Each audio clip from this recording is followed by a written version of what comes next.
And we are live! So finally, let's get take 2 of the What If Roundtable for this week. That week being the 9th of December. I am joined by, of course, our regular contributors. We have Haverok. Hello! And we do have a Sophie B, but down with the lurgy, unfortunately. The lurgy? Is that a UKism? It's basically down with the sickness. Yeah, quaint.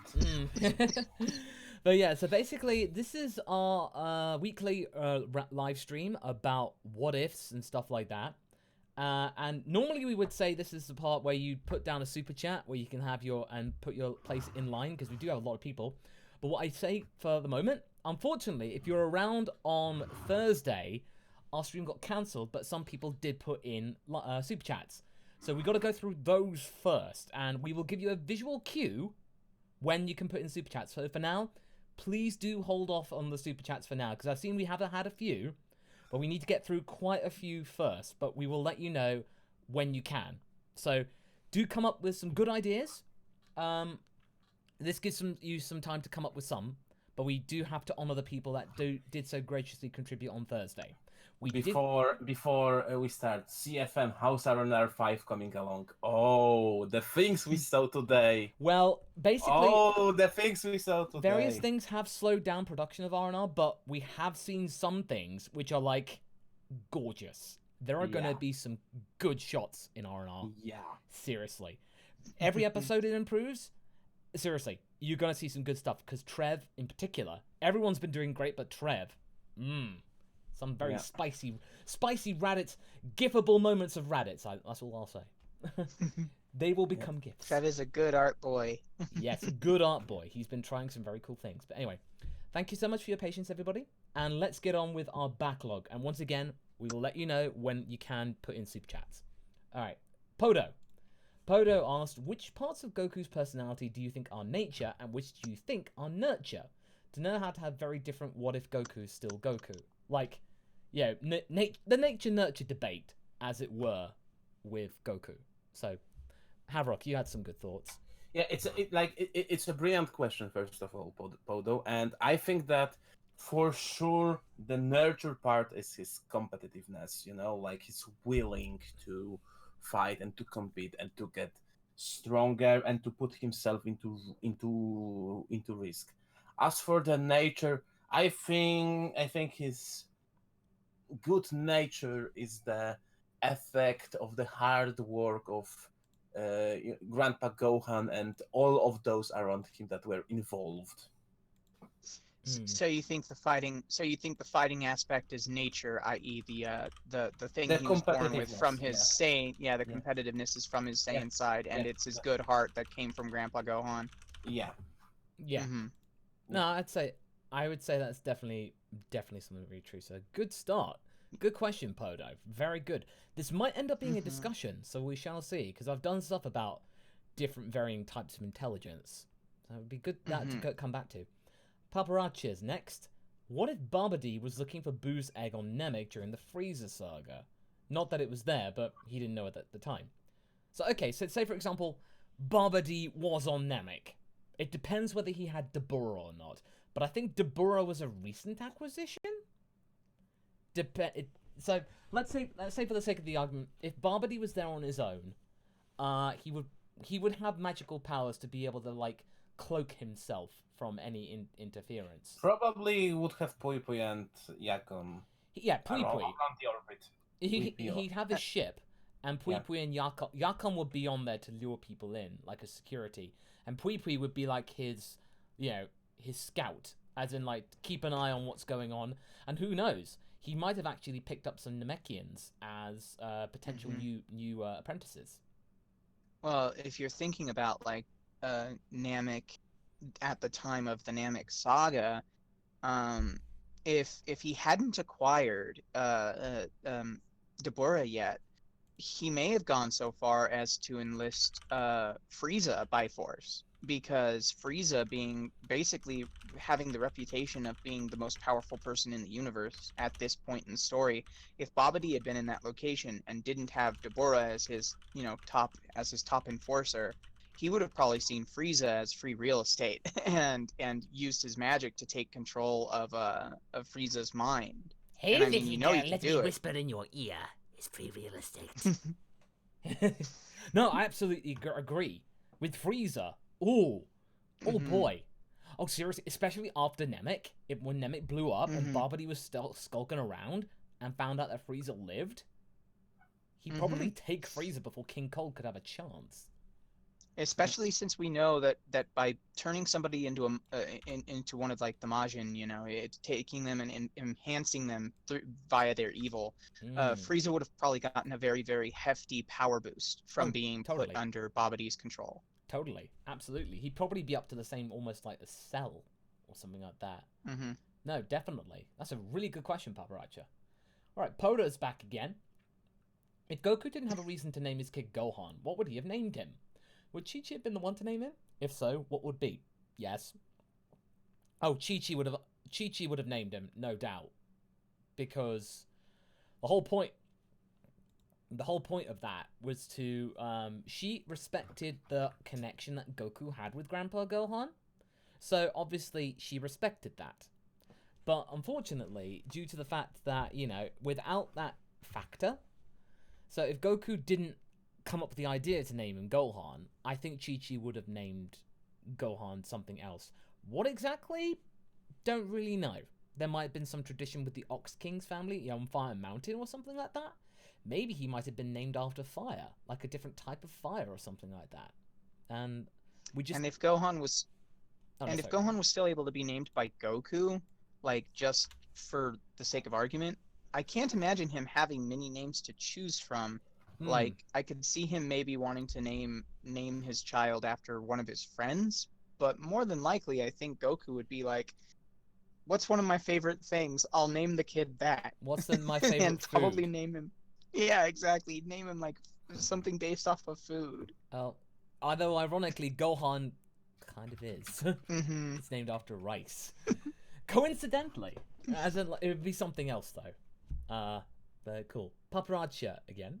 What if instead of androids and Cell, Gero made nanobots that overwrote human DNA with Saiyan and gathered remnants of the Red Ribbon Army?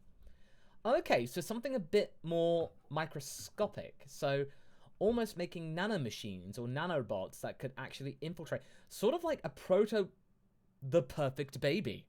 Basically, it's baby before baby. Oh. As in, it could, like, you know, it could end up, like, infiltrating a being and controlling them. It's far more efficient. You know, I think that to stop this, Yamcha would go through restrictive training and, you know, teamed up with being known as the Colonel. Oh, and then and would hide in boxes for some reason. No, seriously, that could be really, really. Oh, of course, like, you know, and then have a fascination with Metal Gears. Yeah. But no, that's cool. I mean, let's make a note of that. That'd be really cool. Yeah. If not as a what if, but as a discussion.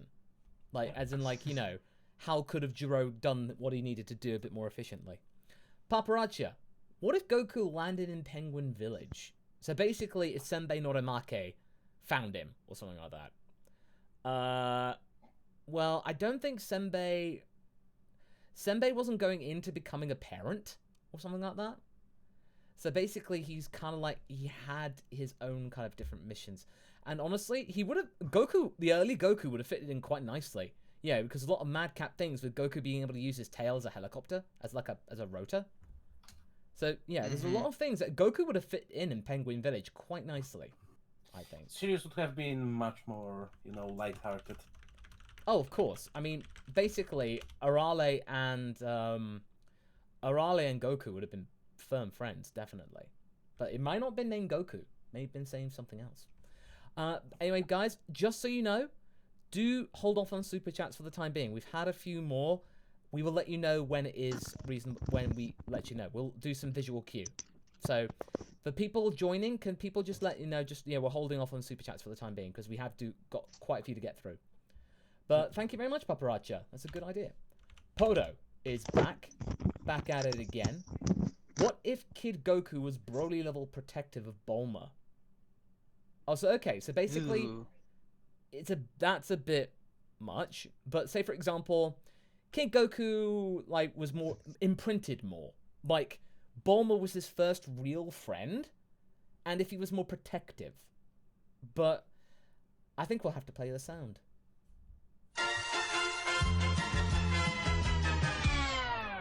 If he had the potential to have the power of Broly, and like say, if Bulma tripped over and grazed her knee or something like that, and it could lead initially to be some funny gags, like he destroys a nearby tree or something like that, for daring having created roots that may trip over Bulma. But then as you start to get more things with Pilaf, kidnapping Bulma, torturing her, yeah, He Oh, certainly you know. he certainly wouldn't have sent Monster Carrot to the moon. He would have sent him to the graveyard. oh, he'd have sent And him he to would the have next definitely- dimension, totally. He would send him to the Yeah. oven. Oh, and seriously, Next and dimension. forget about Goku letting people go. I'll just Mm-mm. let them get away with saying sorry. No. Good tonight, I dine on a rabbit's meat. Yeah, exactly. So yeah, absolutely. Red Dragon Force. Happy holidays to you three. Well, thank you very much. And this one's please forward this donation to Sophie for all her hard work, also to help support her Oh, editors and other thank you. helpers. So that one Yay. goes straight to Sophie. Awesome. Thank you so much, Thank Red you. Dragon. Paparacha. What if Kami recruited Ox King to train for the Saiyans? Yeah, why didn't he? But then again, the power level of Ox King was not known until afterwards in a future movie supplemental information. We didn't know that. We didn't know that for now, because we didn't know that until like long after Z started. And If- you know, even if Yeah. even if he has that power level, like it's not. I don't think it's a trained power that can be easily aimed Transferred at some over. effective and Yeah. aimed at the enemy. It's like, okay, he's super strong, like he can accidentally leave the car or something. But Yeah, and also Well, like And if there's one character that you can definitely look at and say that person has a very soft, kind heart, Mhm. it's probably the Ox King. Like, Yeah. you know, for as Yeah. much of his reputation as like the terror of Fire Mountain in Dragon Ball, like they quickly show that it's not really a reputation he actually like earned in any way. It's just something that people gave him yeah, he because just he's actually a really sweet guy. No, seriously, he's got. because he's big. I'm sorry, everybody. I'm out of the game. I mean, I only did that because I didn't want to let my master down. And plus, I've got a kid. Because oh, she's just the cutest thing ever. I want to protect her. Something like that. His priorities have changed. He may have been a pupil of Roshi, But that was back in the day, brother. something like that. Okay, Red Dragon Force 2. What if Goku's head injury caused him to want to rule the world and increase its value to the Frieza Empire? So, the trouble is, though, Goku wouldn't have known about Frieza. The thing is, though, the way I see it is that the pod that contains Saiyan babies, contains the information to be able to instruct the occupant to what to do next when they become of age. Oh my gosh! I just imagine, that children's state educational show. So you are the little member of Frieza Army. We'll tell you what to do in those 5 easy steps. You land on the planet, and then you obliterate everyone on the planet. Now, I imagine Frieza like Captain America in in all the Yeah. in Spider-Man Yes, Homecoming saying, Yes. So, you decided to land on the planet, didn't you, Monkey? Well, you've got a long, fun time ahead of you to look after me and my ventures. I like the idea of Raditz when he gets to Earth sitting Goku down and showing him an educational video like Captain America, like, so Frieza. you didn't destroy the planet you were sent to destroy. Well, that's very disappointing. I expected better from you. Yeah. So, oh no, that would be really good. So, Red Dragon Force 2 again. Please inform the chat that at my discretion, I'll try and super chat some of the what ifs from the regular chat that I find interesting. So that's cool. Red Dragon Force has got your back. If you're not able to super chat yourself, Red Dragon's got your back. That's really kind to know, Red Dragon. You're doing yourself a very good service. Yeah. And again, Latvian Dragon, don't worry, we do have your super chat on file, but please kindly cool off the super chats for the moment, because we will get to them. and we will We let have you a know. massive backlog from. We do have a massive backlog from Enormous backlog from Friday. Yeah, so basically we're getting through those, and then we'll let you all know when you can get your thing, because otherwise we're going to be here for a long time. Red Dragon Force 2. Augustus Abram asks, what if Future Ranch and Future Trunks replace present Ranch and Master Roshi in the Tournament of Power? Okay, so basically, say for example, Future Ranch and Future Trunks, they decided to stick around and help with the Tournament of Power. Or Raditz decided to go, hey, wait a minute, I know, why don't we go to the future? And then Bulma would have to build a time machine lickety-split, and then they would have to go to the future and, like, say, or have to ask Whis or something like that to go and give them a message or something like that. It would require I have a lot question of jump. about this. It Because on one hand we know how Xenos are about rules, but on the other hand we know how nervous deities are about the notion of mortals time traveling. And for example, if we had two ranches, like I don't know if angels would be very happy of them making time travel. Here's the real thing is I think the real question is this what if would probably require Future Trunks and Future Ranch to have stayed in the past. Yes. After the destruction of Zeno, so that they wouldn't need to be involved in a time travel issue again. And if they hadn't stayed in the past and it was going to take time travel to get them, I think the biggest thing that would have to be emphasized is like, you know, talking to Whis and Beerus about the fact that Shin has managed to so completely botch the development of the universe that there's just nobody around who can hope to match up to the people who would be present in the Tournament of Power. So desperate times call for desperate measures in order to prevent the. No, totally. Yeah. Absolutely. I mean, I think that's definitely where to go. But the trouble is that in the actual what if, the future was saved. So there is, you know, Trunks and Ranch, they stayed in the future to help rebuild it. They didn't have to come back to the past, and they didn't have to be just carted off to another dimension somewhere, you know, just like as an afterthought. So basically, so unfortunately, that would not be possible based on the actual what if. And by the way, guys, do drop a like, because we need to get the algorithmics going. So just smash that like button, please. Thank you.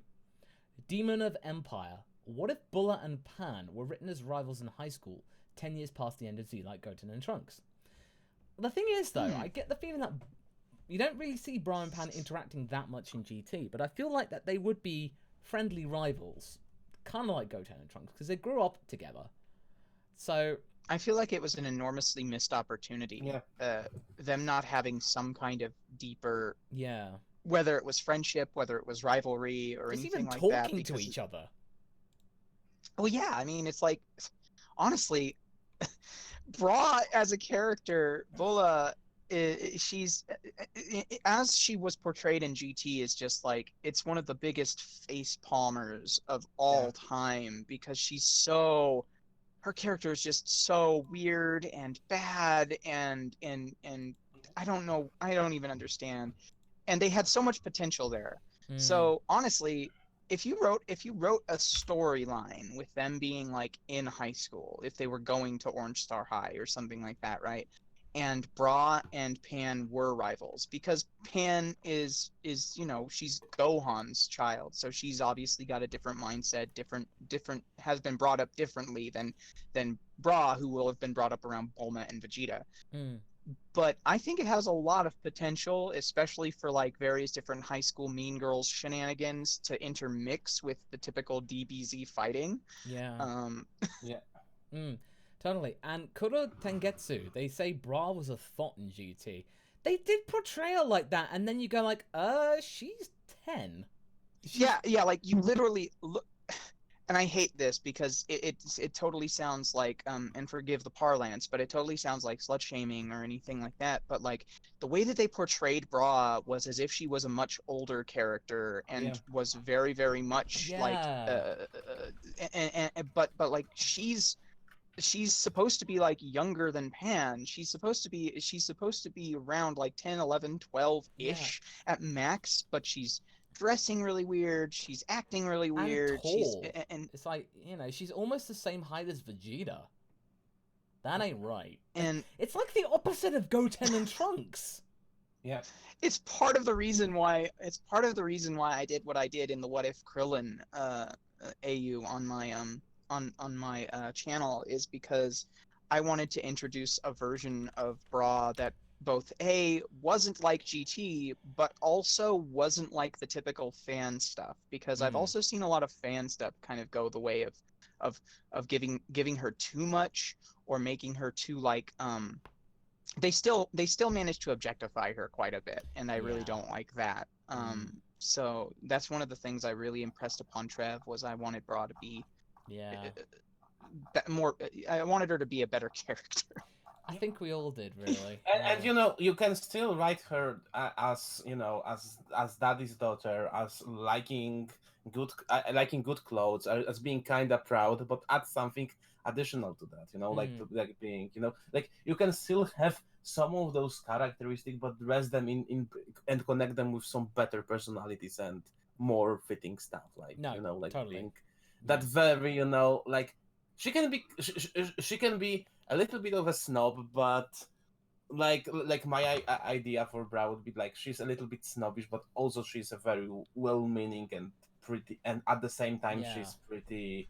She would be, that image of a rich kid that might not understand that other kids are not as rich as them, and okay, so yeah, we are going to the restaurants with my poorer friends. I buy the restaurant, that type of thing. And just like, oh, yeah, I bought it, like being a little bit absent-minded about this, but meaning well, but just not understanding stuff like Red Dragon Force 2's back in it again. What if Goku landed on one of Nintendo's worlds? Examples like Hyrule, Planet Zebes, or even Mega Man's world.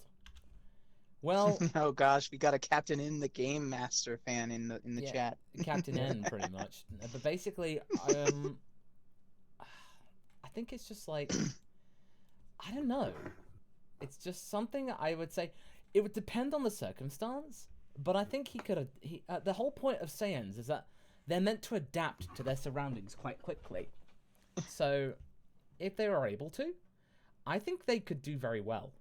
Especially like. I'd be worried because Goku would end up trying to eat Ridley if it was on with and in the Metroid world. And basically it'd be the other way around. You get a Ridley scared running for his life, and then Goku's there with like a knife and fork running after it.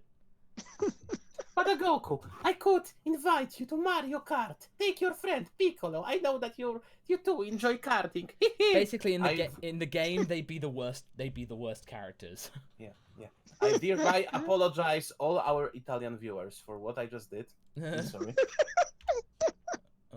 I would love Goku and Piccolo in either or Smash Brothers or Mario Kart. Mario Kart especially.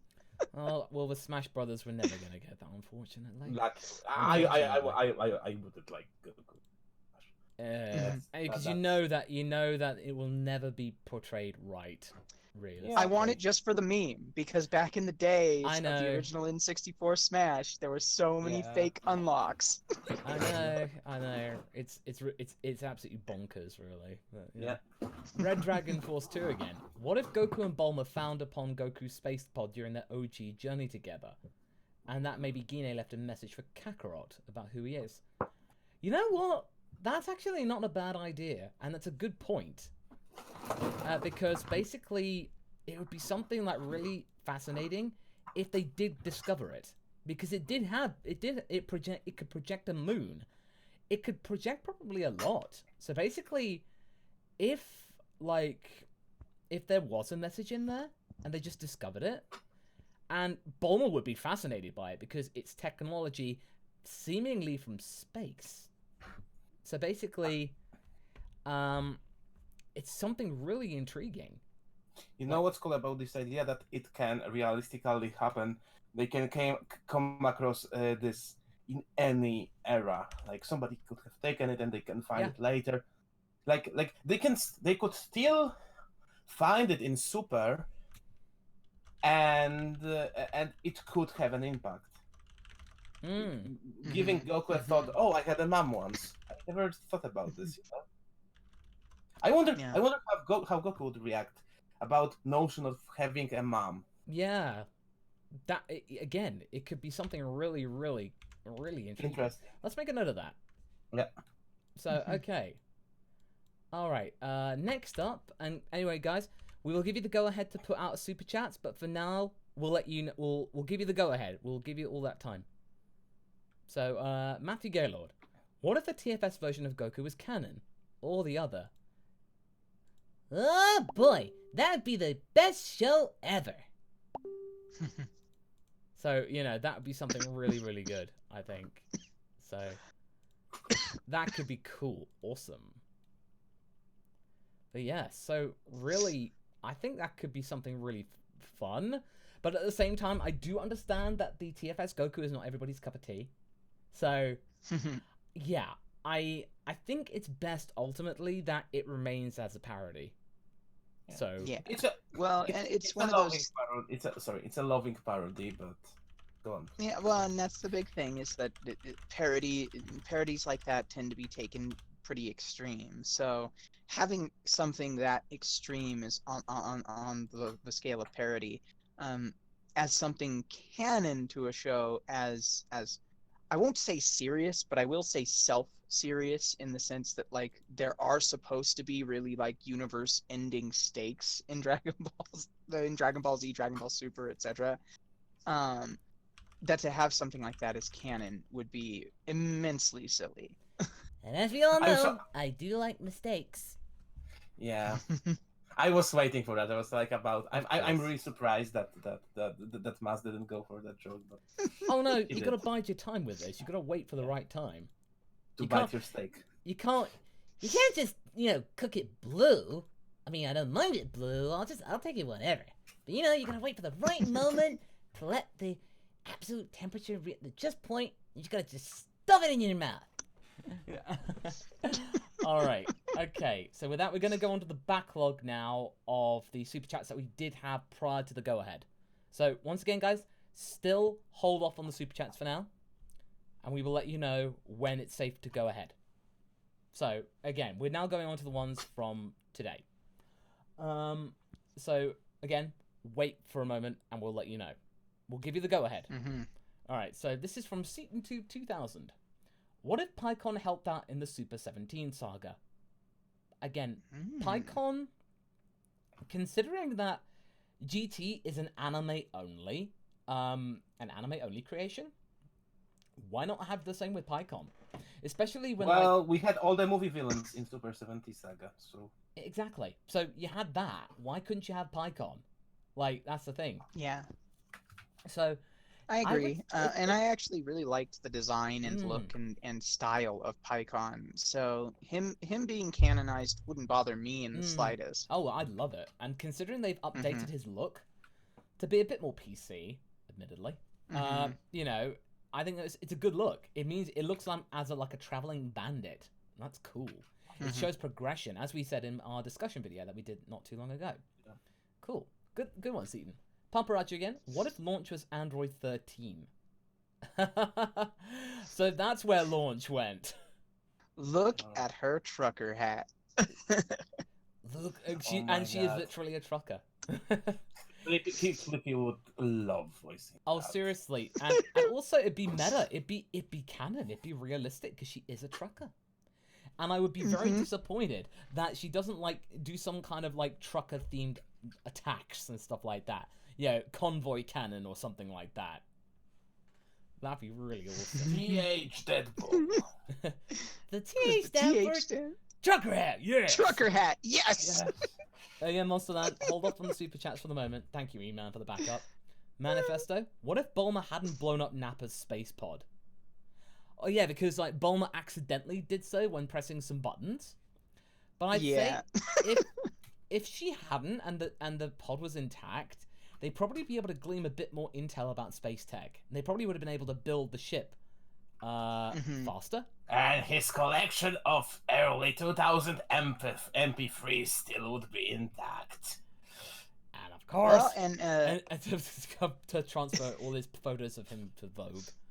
Nappa. Yeah, honestly, they probably would have been able to complete the second ship before they even blasted off for Namek in the first place, because they had to take quite a bit of time to retrofit they had to take quite a bit of time to retrofit Kami spacecraft. And so if they'd have had more than one Saiyan space pod to work with, because they wound up working with Goku's old space pod, if I'm not mistaken, Yeah. getting it from the forest and using that as the basis for the Capsule Corp space pod. If they were able to work with Nappa's and Goku's like right from the get off, then at the very least Goku would have been able to arrive on Namek sooner. Even if it's just like a day or 2 days, even if it's just a day, yeah, that could have made a load of difference. Totally. Yeah. Anime Guy 01. What if Gero kidnapped Chi-Chi during the year between Raditz and Nappa and Vegeta, or during the Namek saga? That is very true, because Chi-Chi was defenseless. She had nothing. She had nobody around checking on her. You know, Gero could have. Gero's, nanobots were knocking around. All the insectoid, nanobots were, keeping an eye on people's powers and stuff. He could have sensed an opportunity, especially to get back at Goku. That vengeance tactic. You know what? Let's make a note of that. Yeah. Let's make a note of that. Well, I'm not super into the almost like damseling sort of situation of the villain targeting the wife or of the main character or anything like that. Honestly, it's a very, very real tactic. And if Gero wanted to get back at someone like Goku, I feel like him not initially targeting Goku's family is almost out of character. So him targeting Chi-Chi first seems very logical. Yeah, that's what we're kind of going for, like a more realistic scenario. Again, we can connect it with the Maron android scenario. Yeah, exactly. And Chi-Chi and Maron as androids. Yeah, basically, who knows? This could have triggered a much greater power, if not Super Saiyan. Because that's like one of the things it cares about. I mean, if that happened, man, and he only found out afterwards, it allows Dragon Ball to be less of a comedy and more of a drama. That could be really fascinating. Alpha 165. What if Superman and Goku were brothers? Well, they pretty much are the same character in a way. If you want to if you wrote down their origin story on a piece of paper and didn't show the name, you probably have people struggling to tell the difference. Yeah. So basically, I'd say they are almost twin brothers from different comic book scenarios and different comic book universes. So almost Alpha. That's a good point. Seaton 2. What if Bardock was sent to the future, probably to age 889 and GT a hero's legacy instead of the past in episode of Bardock? Trouble is though, if he saw Goku Jr. and found out that was his ancestor, he'd have a fit. Like seriously. Because he thought his son was weak. I know what you're trying to go for, Seaton. That you want to have like the doting or like, oh hey kid, you got like good potential or something like that. Bardock helping Goku Jr. Yeah, No, that's not happening. He wouldn't do that. He would think he's an utter wimp. And he'd be basically saying, oh my god, my Kakarot led to a line of weaklings.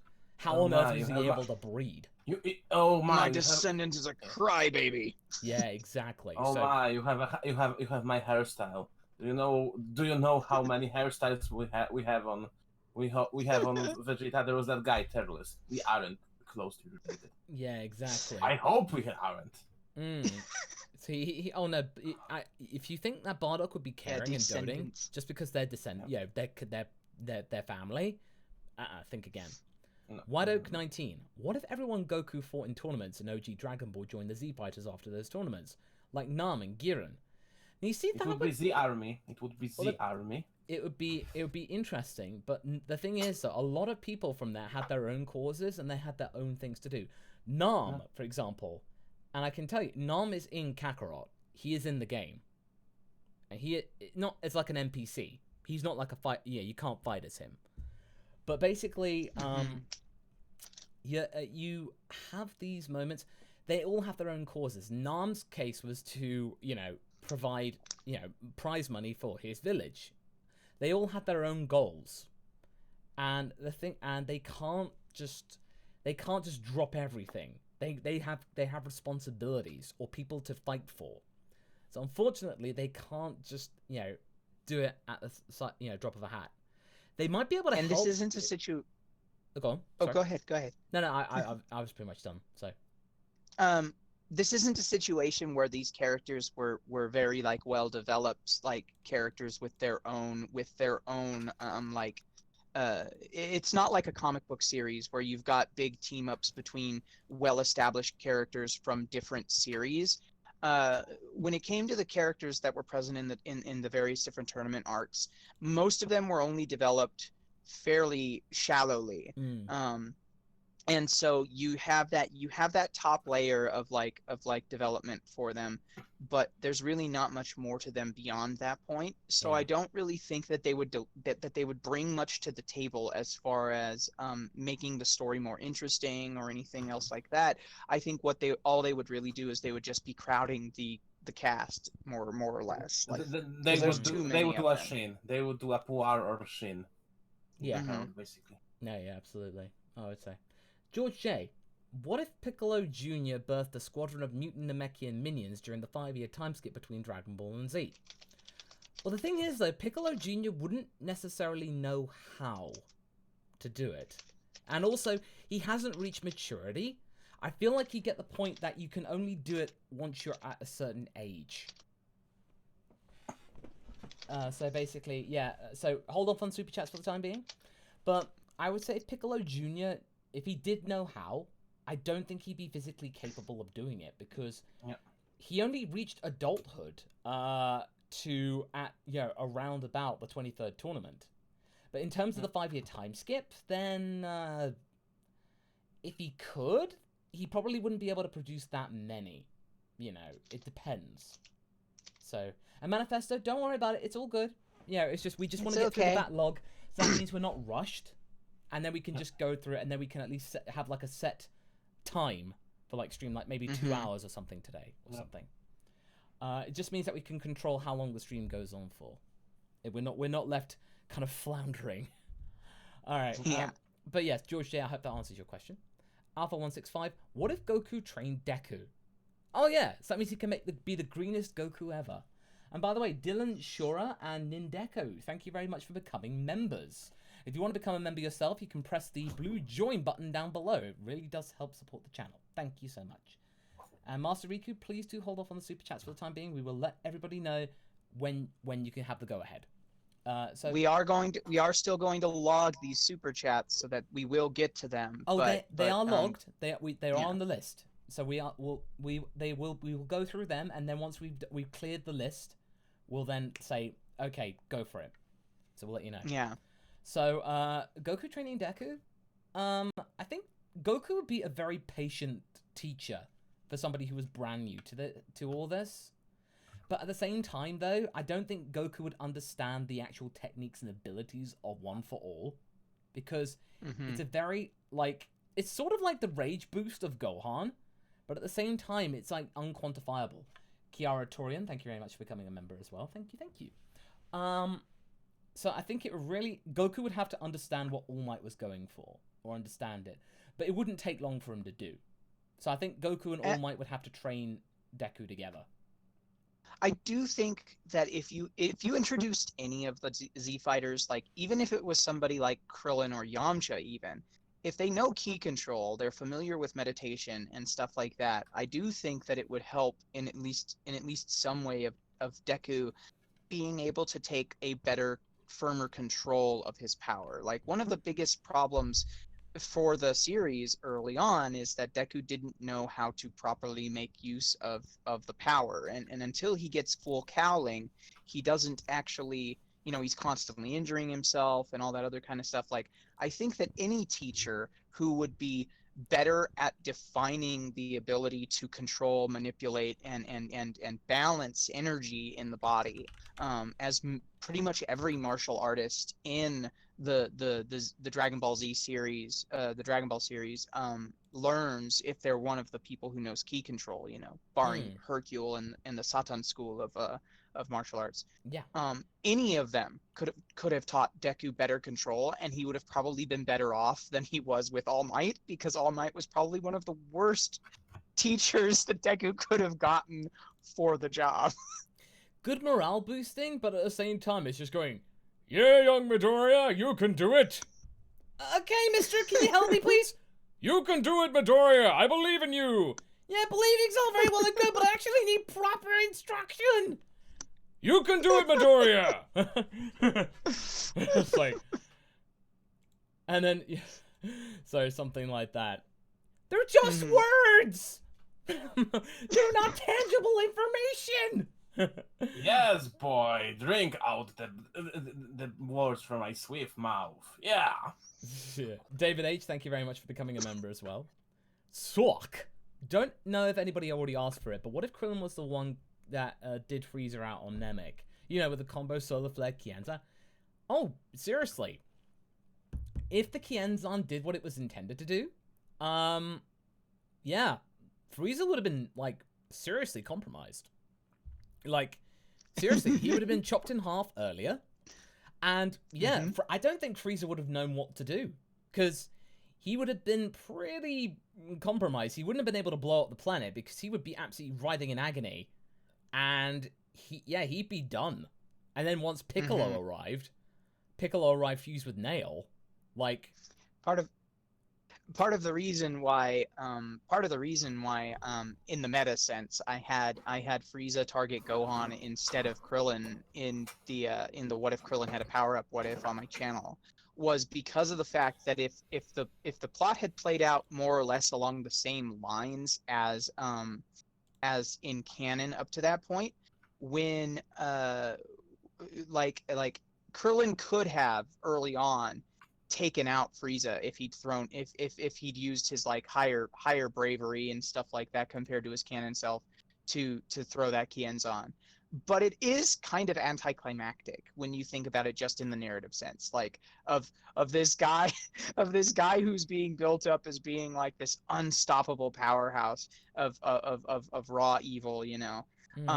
Being lured into what's the equivalent of like a Namekian back alley, and then being blasted with a solar flare, and then just has his head chopped off or whatever by a Kienzan. It's like it's the most anticlimactic way of taking care of Frieza ever. So I was like, I'm gonna come up with some stuff that's gonna add more drama rather than decrease the drama. Yeah, no, you need more peril in Dragon Ball. It needs a lot more. Seaton 2, by the way, just hold off on the super chats for the time being, please. We will let you know when we can, people can let loose. You know, he would, like, there is always a thread that Frieza would call Daddy for help. And that wouldn't be as nice, I think, because he could go with the entire flotilla. No, Podo, don't worry, it's okay. It's understandable, but just for the moment, we're just like getting through the backlog, and that means we're not like left in a flurry of confusion. And we have to, go very quickly through them and don't give any of you guys enough time. It means that we can actually do them more efficiently. Yeah. Okay, John Coleman. What if Gohan went Super Saiyan 2 in the Chime Chamber and he could control it before he left? How would it affect the Cell games? Well, he did briefly get it, but like for like a second. That's what gave Goku the confirmation to, just go ahead and do it. And if, say, for example, Gohan went straight into Super Saiyan 2, he wouldn't have gone into Super Saiyan immediately. Because, as with Goku says, you're not supposed to start all out. You're supposed to build it up. Gohan would have been in control. He would have kept it down. He'd have let Cell...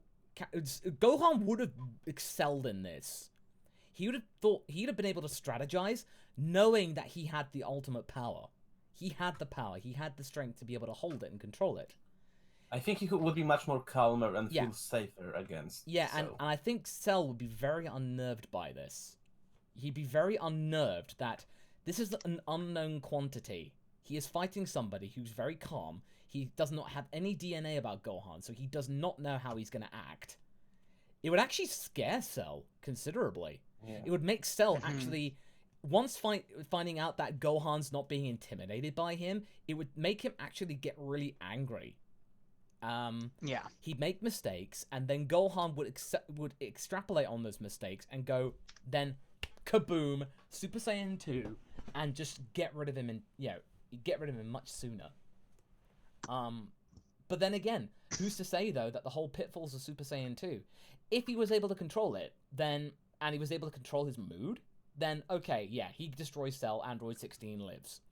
But if he still has the same problem about his overconfidence, then pretty much you just have everything play out the same way that it did, just sooner. Yep. So that's the long and the short of it, really. But it's a fascinating topic. So let's make a note of that. Yep. Latvian Dragon. What if Raditz landed on Earth during the original Dragon Ball instead of Z?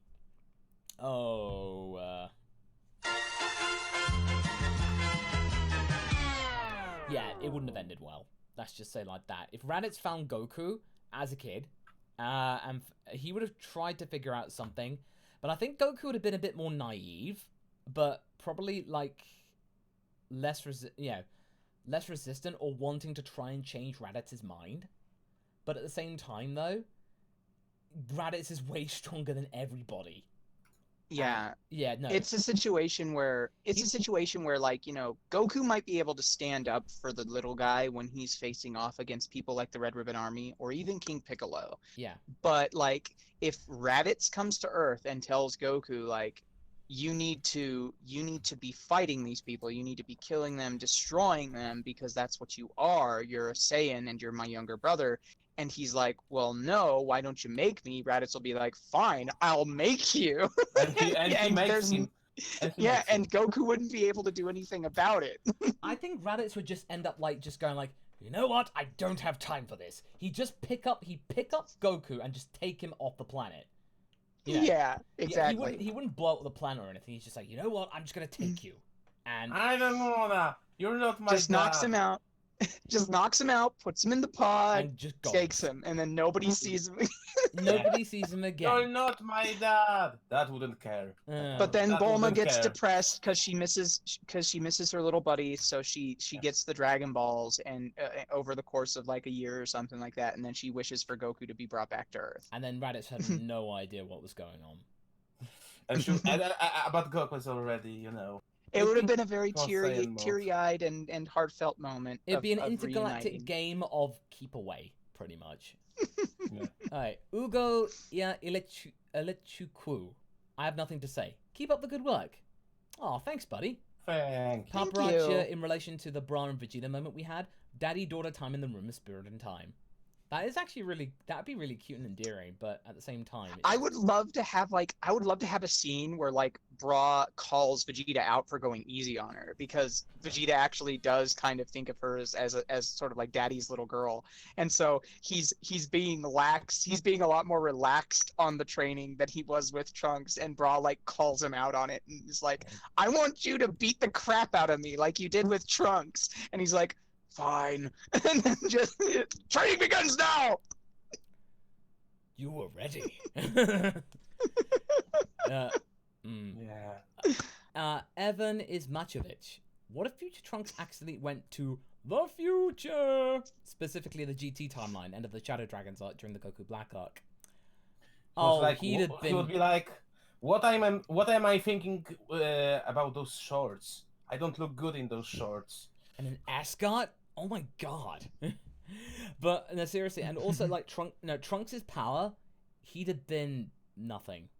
Like, he'd have been no help to anyone. So, unfortunately, it would just... I play the sound, but yeah, it's just too obvious for this one. Jesse Ling, what if Pan married Trunks? Bit of an age gap Yeah, it's a there, bit of but an I age mean, gap, yeah. but I mean, if it happened later on in their lives, like if Trunks never hooked up with somebody, like for example, if we were going off of like the original DBZ bit where they hadn't had Mai present as a love interest, which is weird enough as it is, you know, when you consider the age thing. It's a twist, But yeah. if they didn't have it, I could see Trunks, especially since like if you went the GT path and had him taking on like a bunch of responsibilities as like the CEO of Capsule Corp, like maybe he does get a bit lonely. He doesn't have a whole lot of like really close friends apart from like Goten and the rest of the Sun family.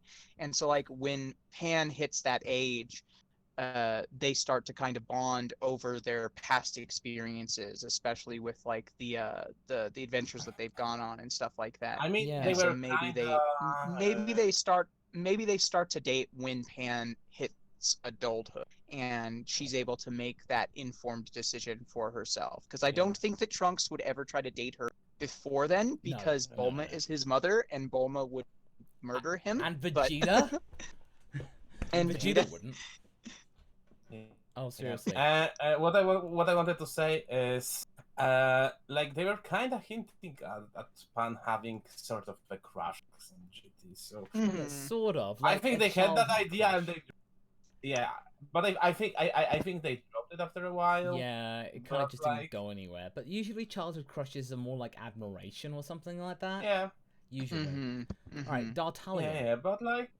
I don't like to think about their developed personalities. I don't think that they would be a bad fit Hmm. in the long run. Okay. D'Artagnan, question. If Beerus is connected to the Kai, could his connection have been switched to Goku with the Elder Kai transferring his life force to Goku? I don't think it works like that, though. It's more of like, if you're given it, it's like bestowed upon you. It's not like a life essence thing. Like, he is still a corporeal being, and also the Elder Kai, once the Elder Kai was locked in the Z-Sword, that connection transferred to Shin. So, basically, Beerus knew what he was doing, and it was like... Not Shin, like there were Kai in between, like... Well, either way, the Elder Kai was, Beerus knew what he was doing. He wouldn't have... Beerus was the one that locked him in the Z-Sword, so he knew that, the Elder Kai didn't die. He was just imprisoned in something. And then the job went to somebody else, and that connection was reestablished with that. Either that, or GP and others kind of appointed a new one. Yeah, well, but basically, Beerus knew that if he did that, he wouldn't be offed. But he knew what he was doing, so that's a good point. Monsterland. What if Ox King was the actual king of Earth? Goku gets Chi-Chi for saving him and her from King Piccolo. How would that affect the Son family and gang? Well, technically, Fire Mountain is like a major player, almost. So he does have a lot of money. He has quite a bit. Like, not like tons and tons, but it's notable. They're millionaires, essentially. But they're able to live up. But the trouble is, though, Goku costs a lot of money to feed. So they burn through that money in a couple of decades, almost. So... but I mean, if they were actually like the royal family of Earth in this regard, I think that all that it would have probably changed would have been some of the more prominent personality traits of a character like Chi-Chi. Like, she would have probably been either A, more rebellious, or B, a bit more of a prima donna. Either way, I think meeting Goku would have probably still changed her for the better. And when it comes right down to it, like, it probably wouldn't have changed all that much except on a superficial level. Yeah. No, agreed. No, I think that's true. Monsterland, speaking of Chi-Chi, what if Chi-Chi was a werewolf, like from Underworld? Virtually immortal with Wolverine-like healing powers and has some passion for fighting as Saiyans. Okay, that's a new one. That is... Sorry, that's a new one. I don't know. The thing is, though, is that is a very unusual tangent. But say, for example, but the thing is, though, you do have anthropod animals in Dragon Ball. It's not like, and you have vampires, so it's not that strange. You've got vampires, you've got anthropomorphic people, and technically you've even got Wolfman, right?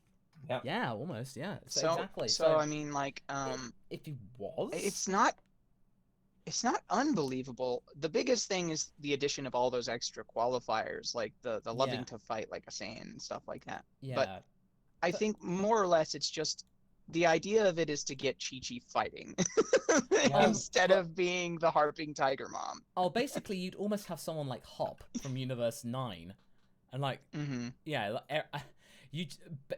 furry community would have another mascot. That's to say that. Seriously. I mean, it's like, if he's like, guys, I need help with my hot furry wife. It's like, guys, don't tell her I'm here. She might want her kibbles and bits.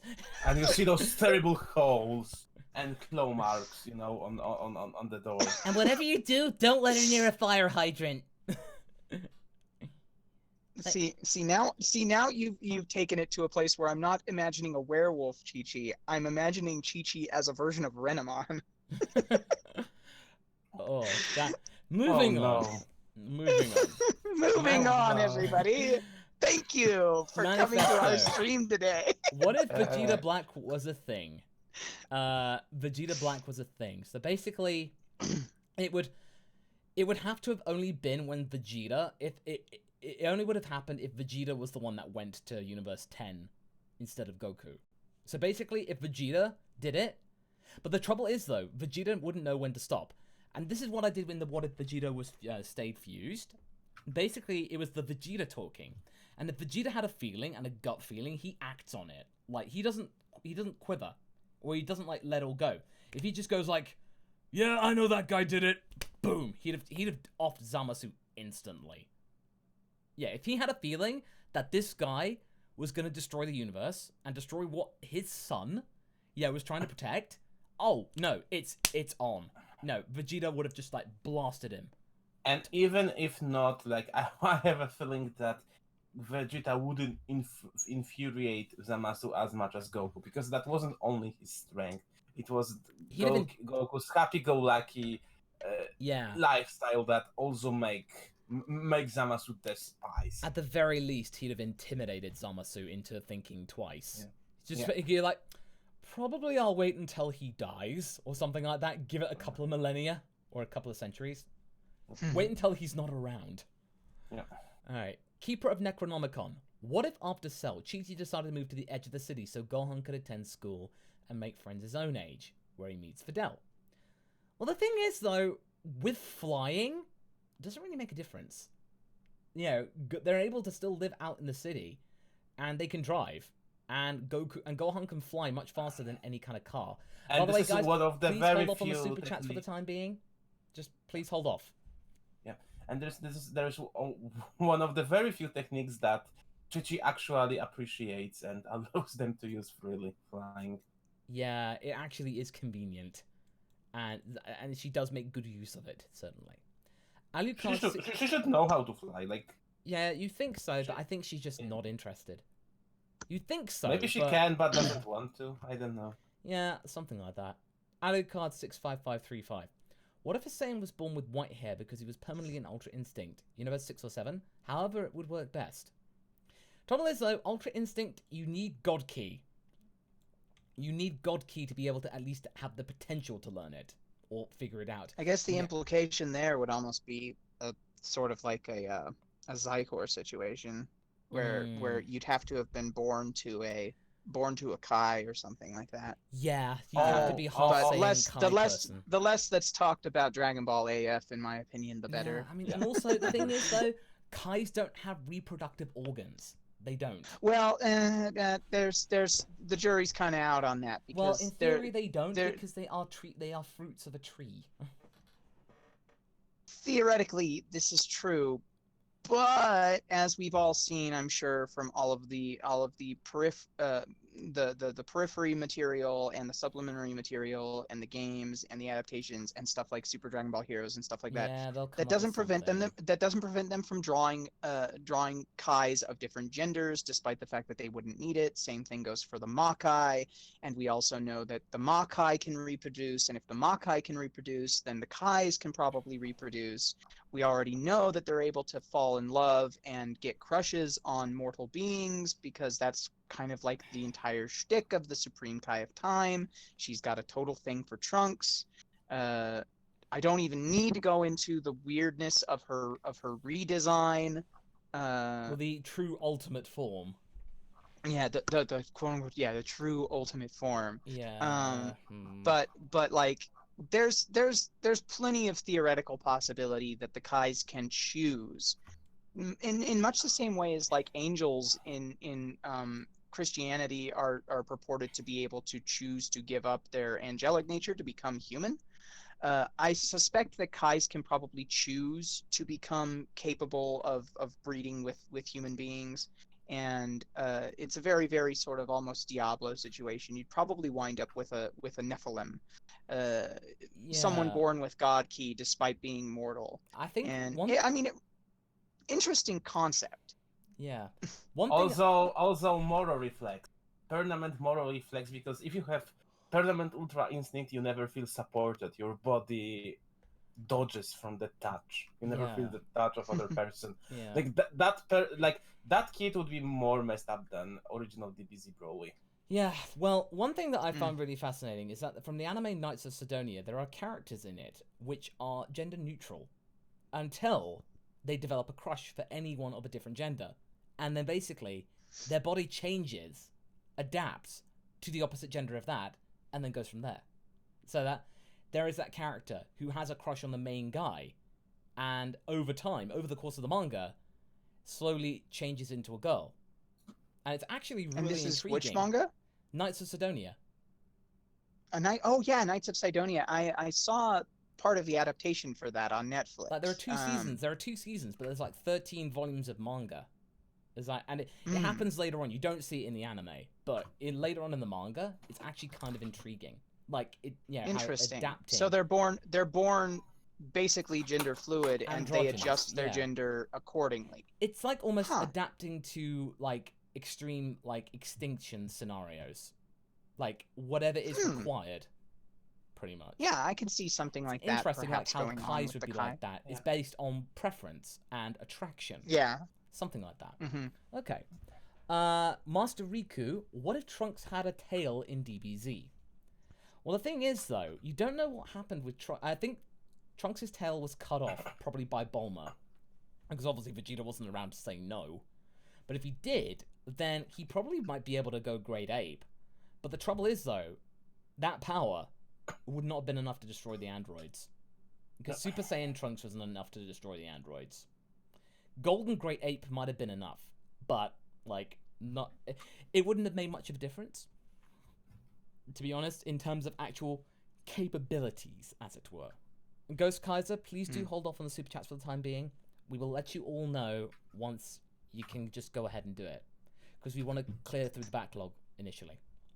Seaton 2000. What is Saiya-Goten from What If Nappa Turned Good became a student in UA High School in My Hero Academia? Haverok. I'll turn that over to you. I don't have that much experience with My Hero Academia. No, like, but I it's know basically a about quirk or it. something like that with Saiya-Goten. Yeah, the Great Saiyaman 3 or something like that. Yeah.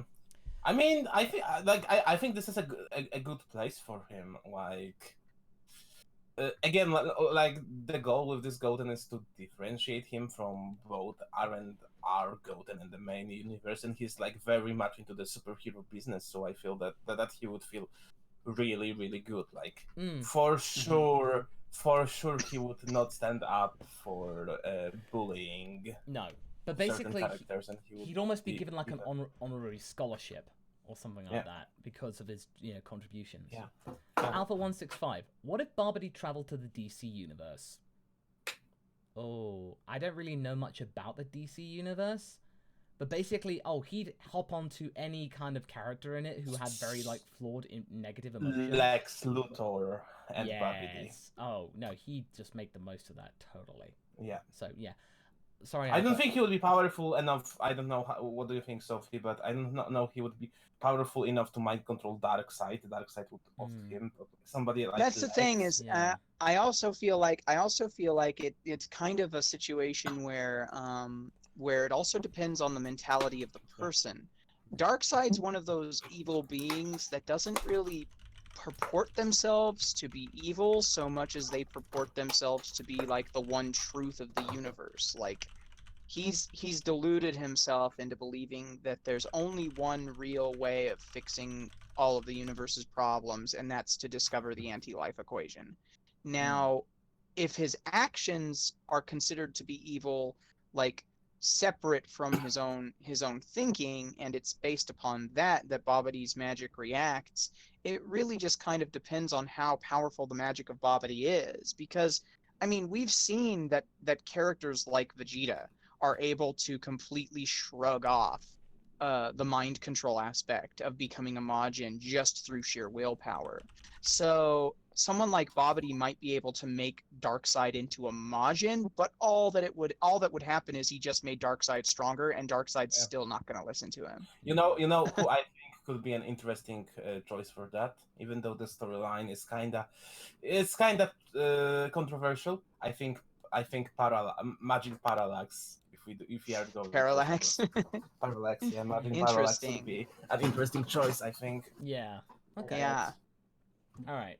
Vulcan, Kyo, and the Persona King. Oh, by the way, no, Nerd King actually came in with a big donation, saying, "Hey, hope you're having a nice day. My best friend is coming tomorrow. We're having pizza and PS4. Nice. My question is Very a sequel to cool. my Sir Goku one. If Goku was the knight of the table, who would he get on with? The other knights, the friends, rivals, etc. I think he pretty much would get on with everyone who would want to train with him. Like he'd have a sense of respect and honor, but at the same time, he would sense an opportunity. I think he'd get on well with Lancelot. Out of like other Definitely knights of the Round Table. Lancelot, because Lancelot's like the one knight who was great at freaking everything and was constantly working towards self-improvement. I think that he would definitely have gotten on with Lancelot, and he would have probably taken at least a couple of the younger knights under his wing, like Parsifal and stuff like that. Totally. I'm a Knight Goku now. How are you, Ninja Goku and Pirate Goku? Knight Goku meeting Ninja. Oh, that'd be a meeting in here. But thank you so much, Nerd King. Nice. Yeah. Vulcan. Basically, what if Goku is in Broly's place in Dragon Ball Super Broly? Goku is a legendary Super Saiyan. Vegeta is the same age as Goku. Bardock followed Goku in Dragon Ball Super Broly. So basically, if roles reversed, so Goku was on Vampa, his potential was much lower. Goku as a baby was like power level of 2, so he'd have struggled on his own. Like he might have caught up or something like that. But the trouble is that Goku's power did not, dramatically increase until after he got Master Roshi's training. So basically, if he was on his own, or he was with Bardock, or for example, he would be very limited to what he could do. He And there's a threat that he could not survive to the modern day. No, he probably would have ended up in an accident earlier on when he was like a teenager or something. But unfortunately, he doesn't have that exponential power that would have been able to help him survive, as Broly did. So unfortunately, that's your answer. Molly Shadows. What if Gohan kept training? Well, we've answered this quite a few times, so we might put this in our FAQ. In an FAQ. But basically, if Gohan kept training, he would have, the Super Saiyan 2 would be much more potent. Gohan would have been able to stop Dabura quite handily, and also, but at the same time, Babidi might have been able to gain more power from Gohan by tapping him in. But at the same time, Gohan might have had a bit more control of his Super Saiyan 2 ability and not allowed Spopovich to drain power from him. But he might have been able to see it coming more. So it depends. But one thing's for sure, Gohan would have been stronger, and it might have actually meant that Vegeta would have continued to train, or trained with Gohan, because he'd have seen that Gohan didn't give up. I can't let that brat get stronger than me. So yeah, if Gohan had presented an adequate substitute for Kakarot, for Vegeta to focus his rivalry on, I think we probably wouldn't have had a Majin Vegeta situation, because he wouldn't have been feeling all of that resentment for not being this awesome conqueror anymore. And Gohan himself would have been able to very quickly do away with most things. And you got to remember that like him powering up to Super Saiyan 2 during the tournament was at the behest of Kibito, who was trying to lure out Spopovich and Yamu. So he probably may not have even gone that far before Spopovich and Yamu were like, okay, well, we need to hurry up and we need to take this energy before he goes much higher. But by the time he recovered and then they went to Babidi's spacecraft, if they hadn't woken up Majin Buu yet, storyline's done, because Gohan is, first off, Videl got wounded by Spopovich. Gohan's not happy about that. And then second of all, he's much stronger and has better control over his power than before, as does Vegeta. They're going into that spacecraft their wrecking face, and Babidi's probably never even going to be able to awaken Majin Buu in that scenario. At which point the Kais do whatever they want to do with the egg, and story's done. Yeah, no, that Yeah, arcs, that and if you arc's think over. about this, about Gohan Vegeta relationship, they would have many opportunities to bond, and I think that if given a chance, Vegeta would have gotten along with Gohan in that period of time, because like they have a lot of stuff in common, like more of this, like everyone kind of expected a lot of them after their fathers, like they both have fathers that earned a lot and kind of were expected to carry on the torch, and Yeah. they're both are thinkers, even though Vegeta can be rushed, kind of rushed, but Vegeta is more of an analyzer. So at the end of the day, and they both can be extremely overconfident. So I think at the end of the day, they could really bond and befriend during their training sessions. Yeah. Like Vegeta could chill out Mm. around with Gohan at the to the point that he would be never able to do with Goku at this point. Yeah, pretty Till much. the end of Z. Like we would Yeah. get gotten the end of Z yeah. Vegeta much sooner. Alright, Paparacha. What if everyone in Dragon Ball was an animal under the full moon Saiyans turned into Bishonen? Oh my. It'd be a very different manga. It'd be very, very different. That doesn't sound like a shonen fight anime. It sounds like it sounds a like something shoujo Clamp manga. would do.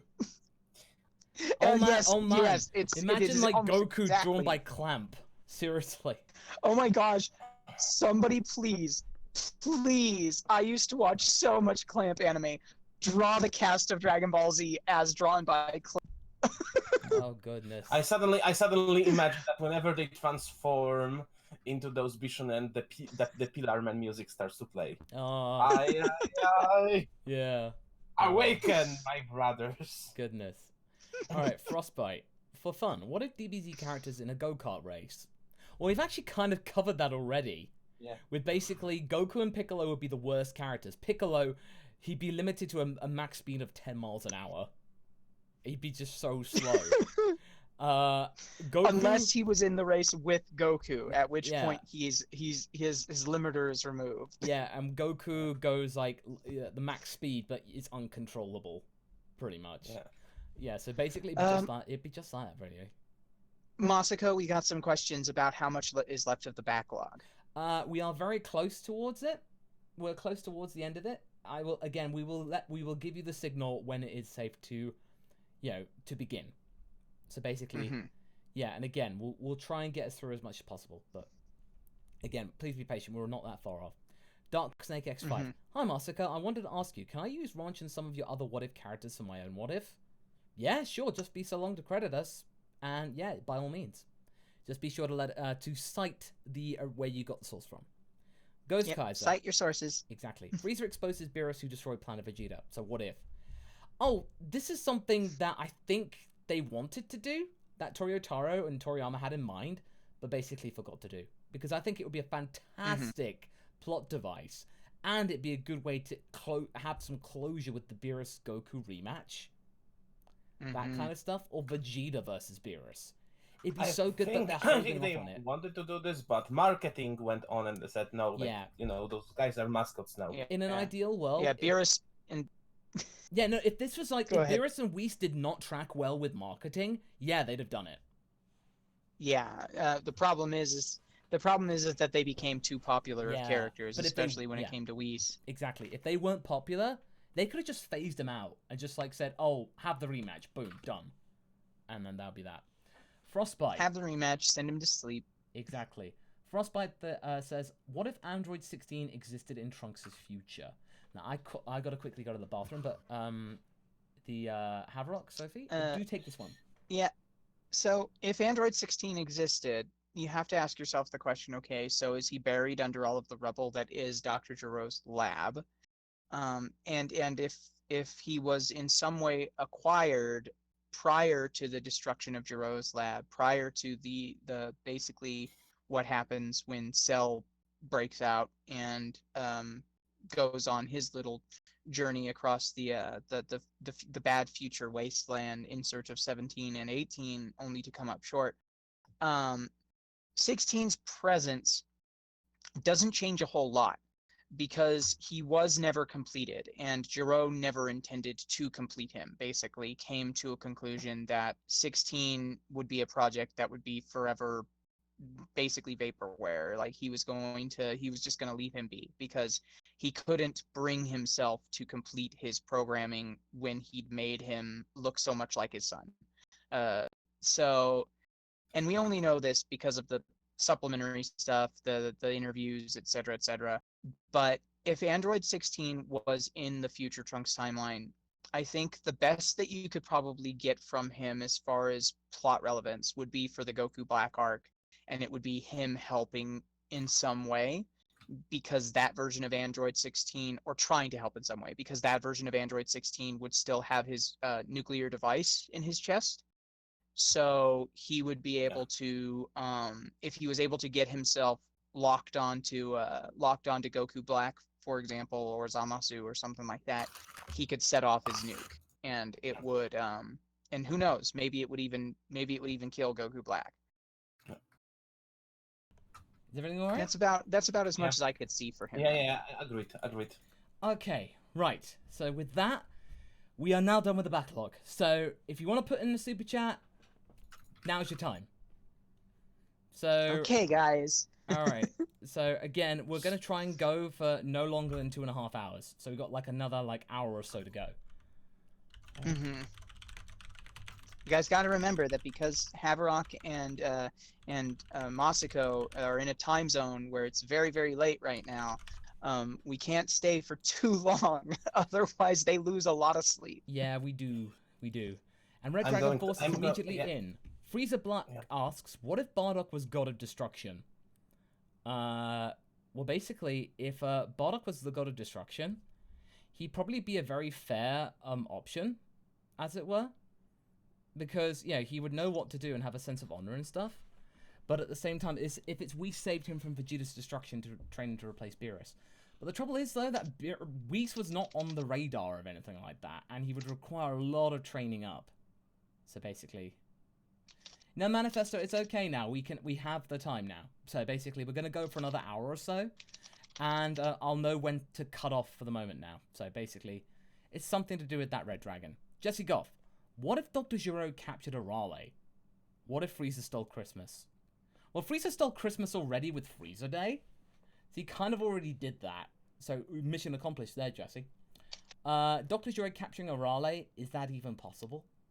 Either that, and all the androids had gag powers. And actually, that would be probably far more effective. In the sense of being able to actually do stuff. And Vegeta wouldn't have been able to compete, because he doesn't fight gag characters. So that could be in that sense. Heartless Fang. What if Goku brought Gohan to help train Broly on Vampa? Would Gohan be able to better connect with Broly? Also, Baby Pan with Uncle Broly scenes. Yes, that would be very, very cute. Baby Pan with Chilai? That would be adorable. And oh my god, that'd be really so broody. Adorable. Like, Chilai is actually really good with taking care of kids, and looks to Broly, blushes, and everyone goes like, oh they doing it. Something like that. Oh my god. But it'd be cute. And also, I think Broly with Baby Pan.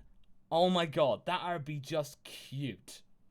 Ginormous old Broly holding Baby Pan and not being sure how to hold the baby. Holding her by the diaper, just going like, how does Broly hold? It's like, has to be shown how to properly hold a baby, and then Pan's just teeny tiny in his big old arms. But just like laughing hysterically. Yeah. That guy 2502. What if Cooler was King Cold's successor instead of Frieza? Well, the thing is, though, it makes you wonder. The way that we've kind of almost theorized it is that Cooler is a failed experiment. Like, he was almost too efficient, or not efficient enough. Because Frieza was the ultimate thing of King Cold's image. That kind of stuff. So that's the way it was kind of pitched. So in a way, if Cooler was, it'd almost have to be kind of more methodical. He would certainly be more methodical. He'd be sort of like his father, but not as ruthless or as maniacal as Frieza. He'd probably be more vicious than Cooler, and then Cold, but at the same time, I think he would be just a bit more like rational in a way. That's the way I see it. So I'd say Nindeku. Yeah. What if Goten trained like Goku, just as intense? It would depend on whether Chi-Chi would allow it, because there's only so much that Goten could have done with Goku not there. Gohan could do something, but Gohan has some kind of restraint or lack of education in terms of what Goku could do. So really, if it was the case, then Goten probably would catch up to Gohan relatively quickly, just in the sense if he knew what to do. So something like that. Vukodlak, a 10-year-old living 100 miles from school raises too many questions. That's why Keeper mentioned moving closer. So Gohan equals school right after Cell. Oh, okay. Well, that would almost be really funny, as in, like, people try and jump Gohan on his way to school. Hey, kid, that's a nice-looking backpack you got there. Hey, you mind giving it to us? And Gohan just, like, does it and say, Son, you have no idea what you're about to do if you continue this conversation. just, like, be that moment, and then Nobody says, no, don't go near that kid. That kid's bad news. you just, like, hear, like, all these bandits just, like, avoiding Gohan like the plague. Yeah, It would be interesting because Gohan, I feel like the time of peace between 5 or 7 year time skip, depending on if you're watching the dub or the sub, the time of peace that he experiences really kind of solidifies his personality into that very, very soft boy that we see in the Buu saga, right? But if he was going to high school directly coming off of the whole event of the Cell saga, right? Coming directly off of the Cell games, I think he'd be a lot harder. I think he would have been a lot harder of a personality, and he wouldn't have cared nearly as much about people finding out how powerful he was. True. Because it wouldn't reflect badly on him, and honestly, he'd probably be kind of frustrated with the fact that he's going to high school anyway, because he knows, like, I'm probably smarter than everybody in this school. It'd be like a level of cockiness almost. So it would create an interesting dynamic when he and Videl actually like meet, because whether or not they even become friends might have changed a little bit depending upon how well Videl responded to that new attitude. It's one of the reasons I think why you might see something like Irasa being more attracted to Gohan. Yeah. The bad boy. Something like that. And Videl would see Gohan more as a rival, almost. A rival and possibly like a delinquent in the making. Like he's smart, but he's also a bit of a jerk. Exactly. They wouldn't be in a relationship, but Arasa would be the calming force almost. It's like the stressed emoji. The and then basically the Irasa's that. Podo. In the context of an Undertale X Dragon Ball timeline, would it be too fanficky to have the monsters able to breed with the humans and Saiyans? Or do you think their magical nature could justify it? Well, the Dragon World is a pretty mystical place. And we do have anthropomorphic characters, so who's to say that that is not possible already? Or, Undertale kind of almost came from that. You never know. It's totally possible. So basically, in answer to your question, no, I don't think it's too fanficky. Just so long as you do it in a way that doesn't seem too hackneyed or derivative, you're fine. Yeah. I think that answers your question. White Oak, what if baby Goku landed in Equestria? Goku would have a very a penchant for horse meat. That's all I'm saying. No. If Goku landed in Equestria, we all know what would have happened. What? Is he would have wound up being found by Celestia, and he would have probably been raised in Canterlot. And if not, what would have wound up happening is just like with the dragon egg that birthed Spike, Goku would have wound up becoming pals with Twilight Sparkle and been sent off alongside her and her faithful assistant to learn the value of friendship. And the only thing that we'd have to worry about is Goku eating Ponyville out of house and home. Yeah, that's true. Sork, what if Goku's pod destroyed Kami's Lookout when he crashed on Earth? Well, the thing is that Kami's Lookout is actually really malleable and can easily be repaired. If it basically just, flows straight through, it would probably cause a lot of damage, and it would certainly put him on Kami's radar. Like, he'd be like, What the deuces? Yeah, what the deuce? What destroyed my lookout? And it would have probably led to Kami keeping an eye on him. Something like that. Kenshin491. Ranch is the only kid with a tail. Can she control her Uzaru form? Oh no. No, basically, I imagine there was some kind of agreement and settlement that Raditz wanted her to keep her tail, but at the same time knew exactly what to do to make sure that she doesn't get affected by it. So, yeah, that kind of stuff. That's why in episode 2, people kept saying, wouldn't Ranch turn into a Zaru right now with Piccolo there? Or we could just say that, oh, she wasn't looking at it at the time. Or something like that. But, yeah. I imagine, I do want, if we ever do a season 2 of R&R, I do want to have that moment where she does turn into a Zaru. I would say she has some sort of control, but it's very, very limited. Like, she doesn't crush people, but her power is very erratic, I would say. It would be one of those situations where, like, she becomes Ozaru, and you can kind of see that, like, she's straining against herself the whole time. Like, yeah, like conflicted. Every part of her body wants to rampage, but she's struggling to kind of just, like, she's shaking, you know, in place. Like, I'm trying to hold it in, but I can't. Almost having to discover her Saiyan roots or something. Manifesto. What if Super Broly or OG Broly was the final villain in DBZ instead of Boo? Worst of the Saiyan race's past come back to haunt our heroes. Maybe good finale with high stakes or interesting. I don't know.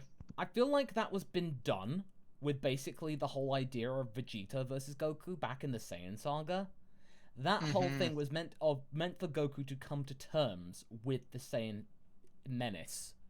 And basically Saiyans then became a fixture in the actual in the scenario, pretty much. So that was all been and done.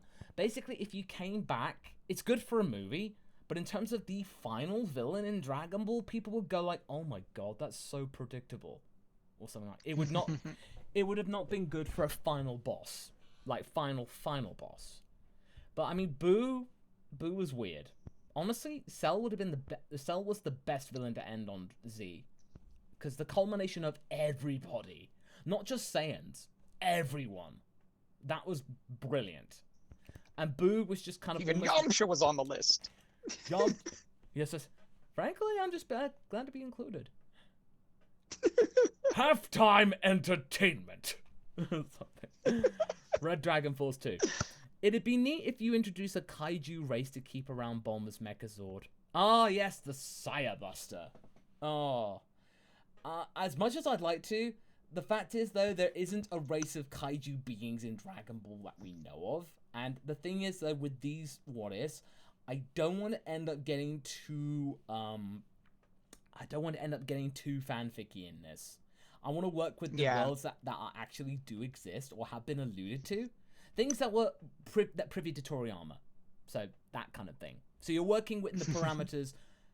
I mean, the Saiya Buster is realistic because Super Sentai, the Ginyu Force are based on Toku Sentai.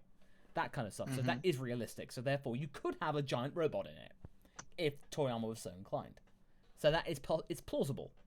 But unfortunately, I think the kaiju race, there's just not enough to go on, unfortunately.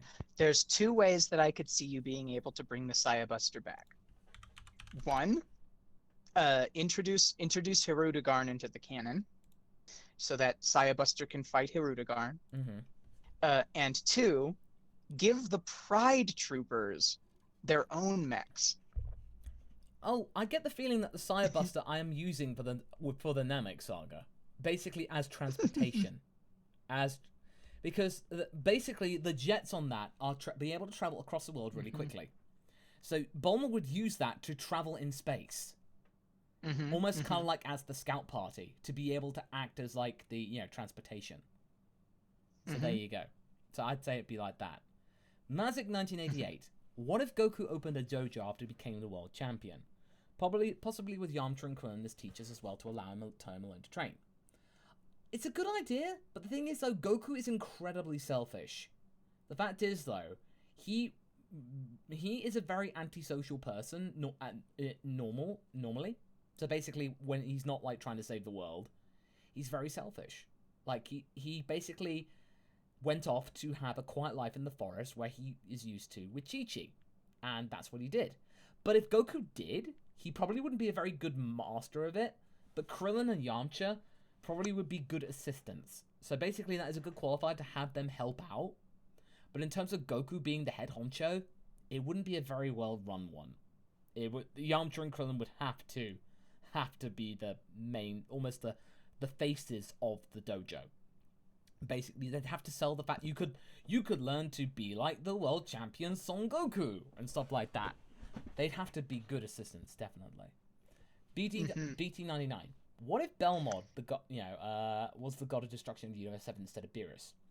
We've talked about this one a couple of times before, but I think Belmod is actually a really good GOD. But basically, the whole point is that he'd be very respectful of people he found potential in, because he loves power. He loves seeing potential and strength.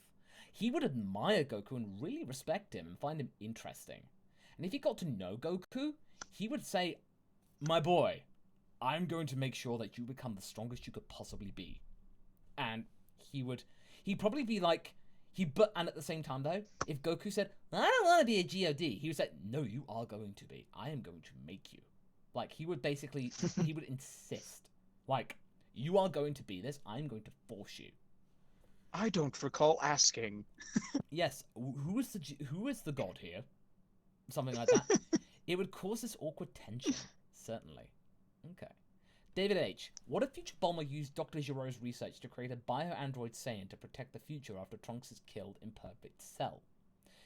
Okay, so basically, it's almost like, in a way, it's sort of like what we did in What If Cell Turned Good.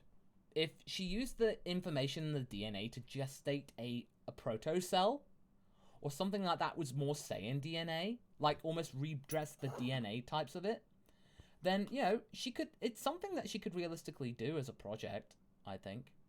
It's certainly plausible.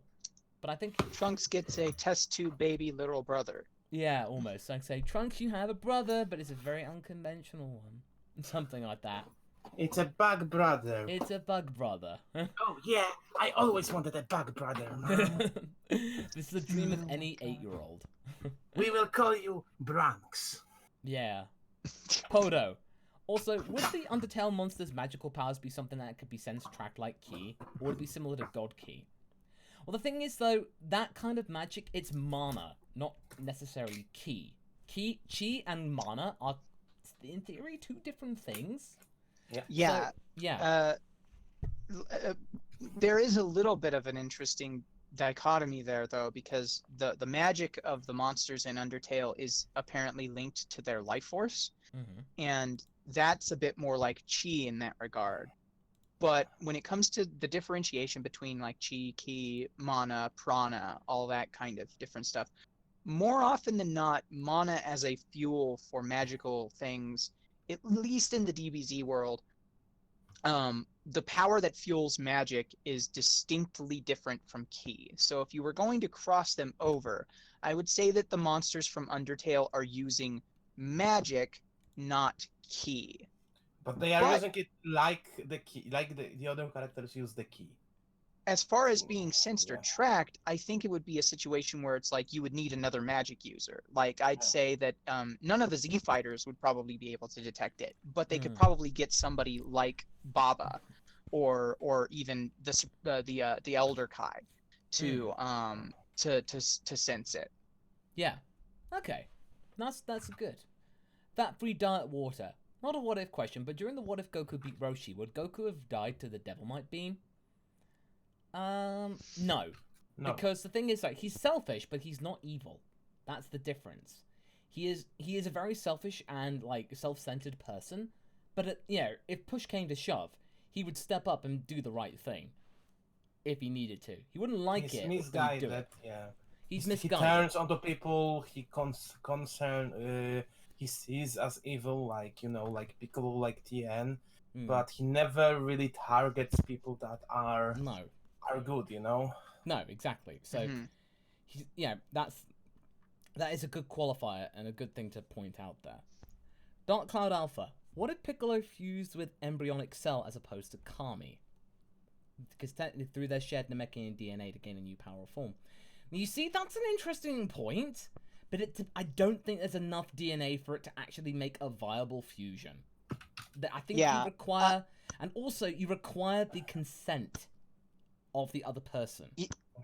Yeah, it's not a forced thing. Like I don't know where this whole thing. I've been I think you, seeing in this theory, a lot can, in the What If but community. I think you can, but you can force a fusion, but it's like it's not optimal.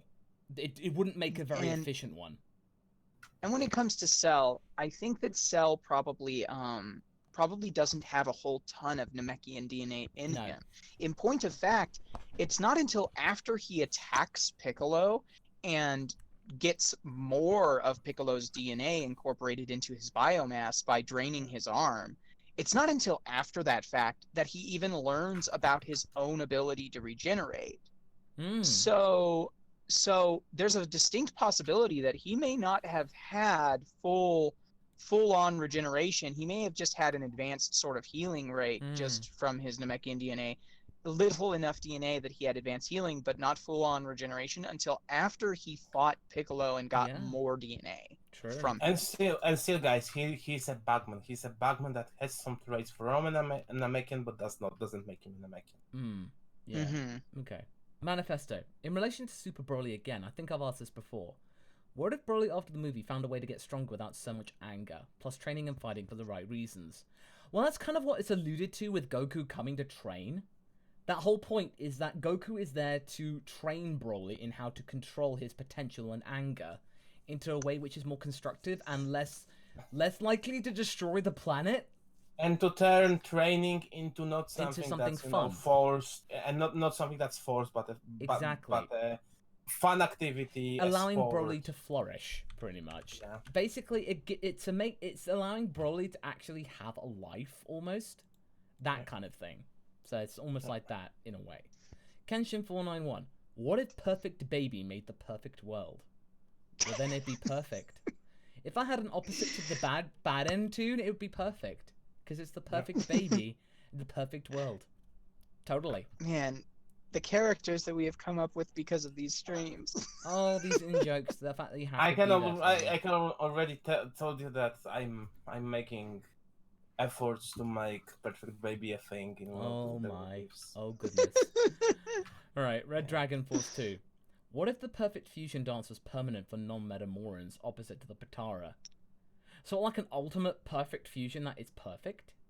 So basically, if the fusion dance was permanent, oh well, if they didn't realize this, like say for example, Goku learnt this, but didn't realize that it was permanent because the Metamorans didn't think to consider it. Like it was something they discovered. Then Bulma and Chi-Chi, they'd say use the Dragon Balls to fix this. Like because do anything Gotenks, possible. The first version of Gotenks would have been very messed up and god, yeah. I think because you got to remember that every time they have fused in the show, barring Potara, every time they have fused with the Metamoran fusion, it has botched the first couple there's of a times. lot of error. Whereas literally with Potara, you just put an earring on and that's it. I mean, some may argue that Gotenks was an error all along.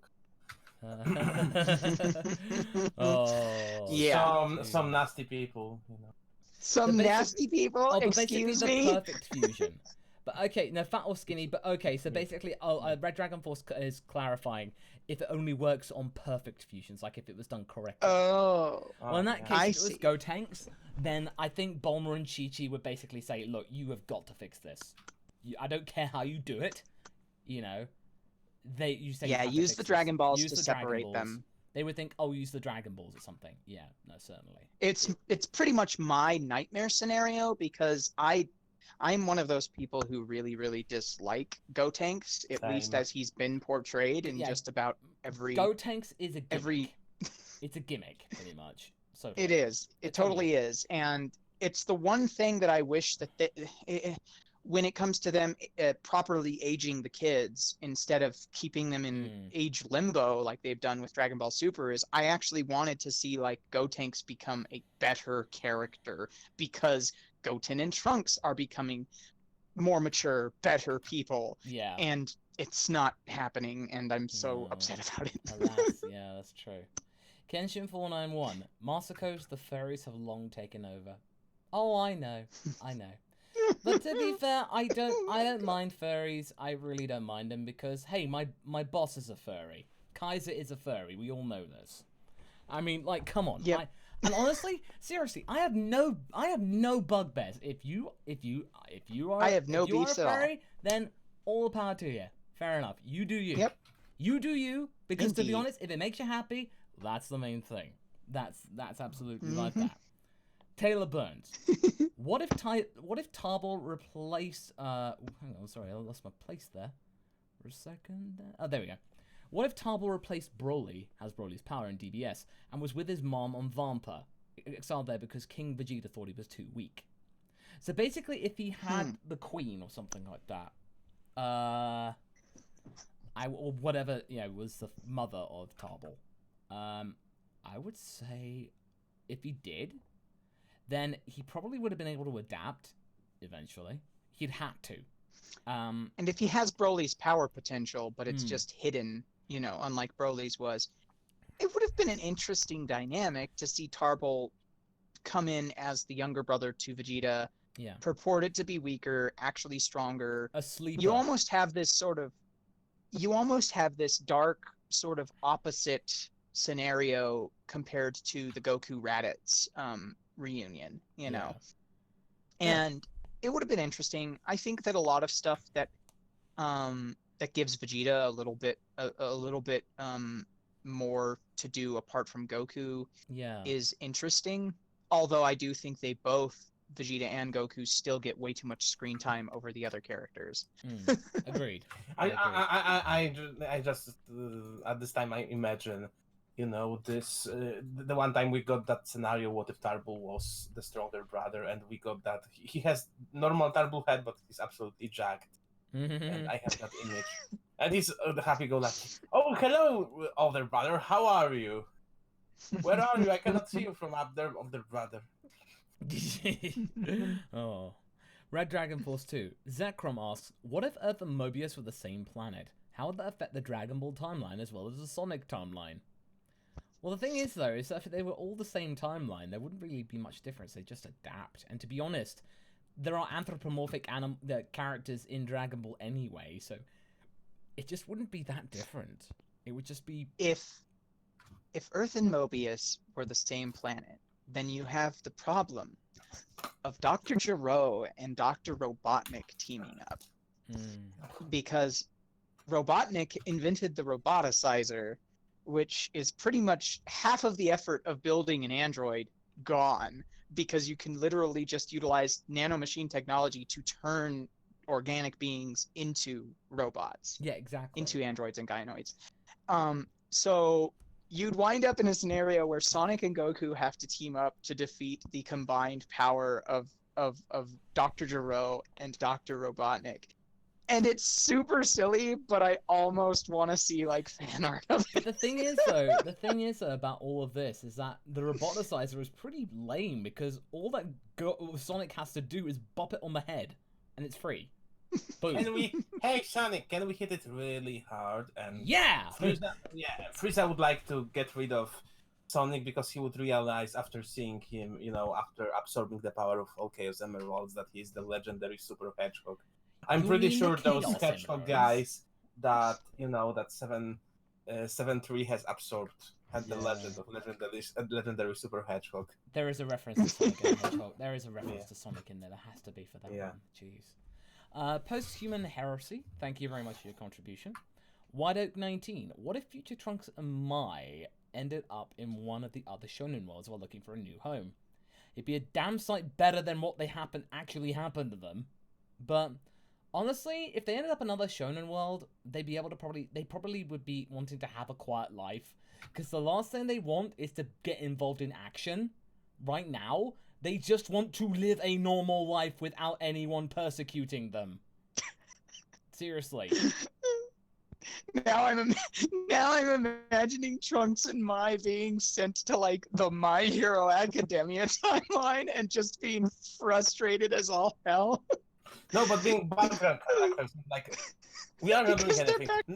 No, we are not Nope. doing anything. No, No, we're quirkless. We don't want to be involved in any of this. Thank you. Thank you. Yeah, nope. Yep. Yeah, basically he just Trunks walking around going like, no, no, no, no, no, no, no, no, no, no, no, no, no, no, no, no, something like that. And Me you and know, my girlfriend just want to live our lives, guys. yeah, Yeah. and having a regular sitcom, Mai and Trunks having regular lives, in apartment. Yeah. Doing good. Tempest Mask 1000. Hey gang, real quick. I feel I should let you know Pan is one of my favorite Dragon Ball females. Right on. That said, what if Goku never forgot to visit Pan and kept training with her post End of Z? Yeah, actually being a responsible grandparent? Like, seriously? Yeah. He has instant transmission! He could go back and visit them anytime! He's gone for 10 minutes. Boom. Or, hey, what would be cool? Let's bring Pan and Oob, they can train together for a little bit and see how they do. Like, compare them. Goku leaving to train a total That was stranger so stupid. It was so dumb. It was the stupidest thing ever. Like, You know at what- the very least, You know ask what- your son, hey, can I take my granddaughter to train? You know what I think? Or should have? You know what I think?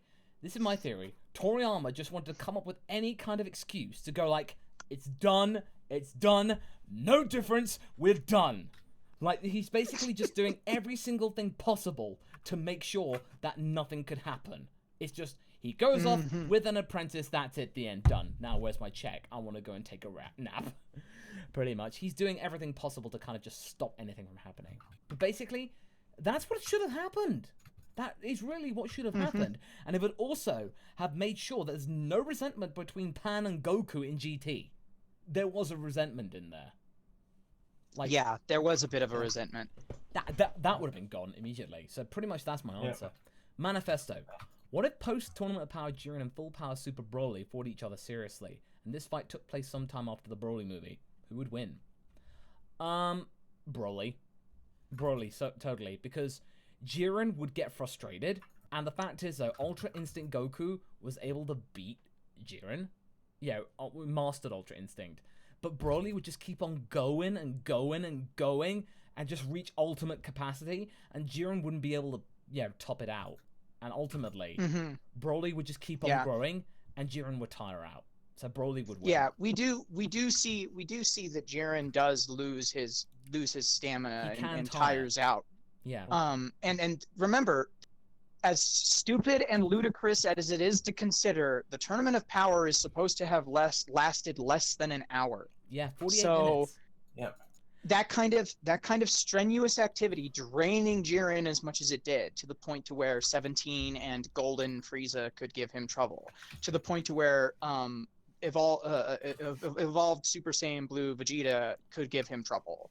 So I mean, like, yeah, Mastered Ultra Instinct Goku could pretty much wipe the floor with him, but when you get right down to it, Broly, when he finally goes Super Saiyan in DBS Broly, he's mopping the floor with Goku and Vegeta as individuals. It's And not he beats until Frieza for several hours. Yeah. for a solid hour, he's just literally beating the crap out of Golden Frieza. And my favorite thing is that Frieza loves and hates this moment. He doesn't know At the what to same think time. right now. Yeah. Totally. Tempest Mask 1000. Here's one more donation for now, and this is a shout out to all you Tokusatsu fans. What if Kamen Riders exist during the Great Saiyaman saga? Oh, they basically almost be like, the way I see it, they almost like kidnap the Great Saiyaman and say, "Hey buddy, what do you think you're doing stomping on our turf?" And it's like, "Oh, I'm sorry, this is just a little hobby." You mess with the wrong riders. Something like that. Basically, That almost sounded. Oh, go on. Go ahead. No, go on. What were you going to say? I was going to say that almost sounds kind of like the plot of One Punch Man, because Saitama was a hero as a hobby and then had to get involved with like the equivalent of a heroes union, you know? So Great Saiyaman shows up, Gohan's being a hero as a hobby, and finds out that there's an actual like tokusatsu heroes like Kamen Rider union thing going on, and he's stomping on people's turf. And so he has to join up. Yeah, like imagine the villain telling him, "Where's your license? Where's your what? Where's your hero license?" And he gets Where's your sued hero's because license? and he gets sued because basically he was doing superheroing without a license. Yeah, no, totally. John Coleman. What if Goku married Launch, and what would their kid be like? Oh, that would be. There's actually not really any certainty about how old Launch is, and also Goku's not really into that kind of thing, you know. No. We have a birth age of. I will check it out because. If we have to talk about it, just for the sake of argument, okay? Goku and Launch, at some point in their lives, they fall in love, they get married, they have a kid, okay? There's two problems. One, that kid is going to have a lot of mental instability because we already see that there's a lot of rage and there's a lot of issues with like manic behavior. That stems from Goku's Saiyan genes, and we figure this is probably coming from Goku's actual genetics, just because he was very similar when he was a kid prior to his head injury. Yes. Then with Launch has a literal split personality, and the sneezes bring it on, and she can be both incredibly demure, incredibly aggressive. I think that the genetics there are a recipe for disaster when it comes to having a child, because you'd probably wind up dealing with somebody who has severe manic depressive episodes, possibly even a dissociative identity disorder.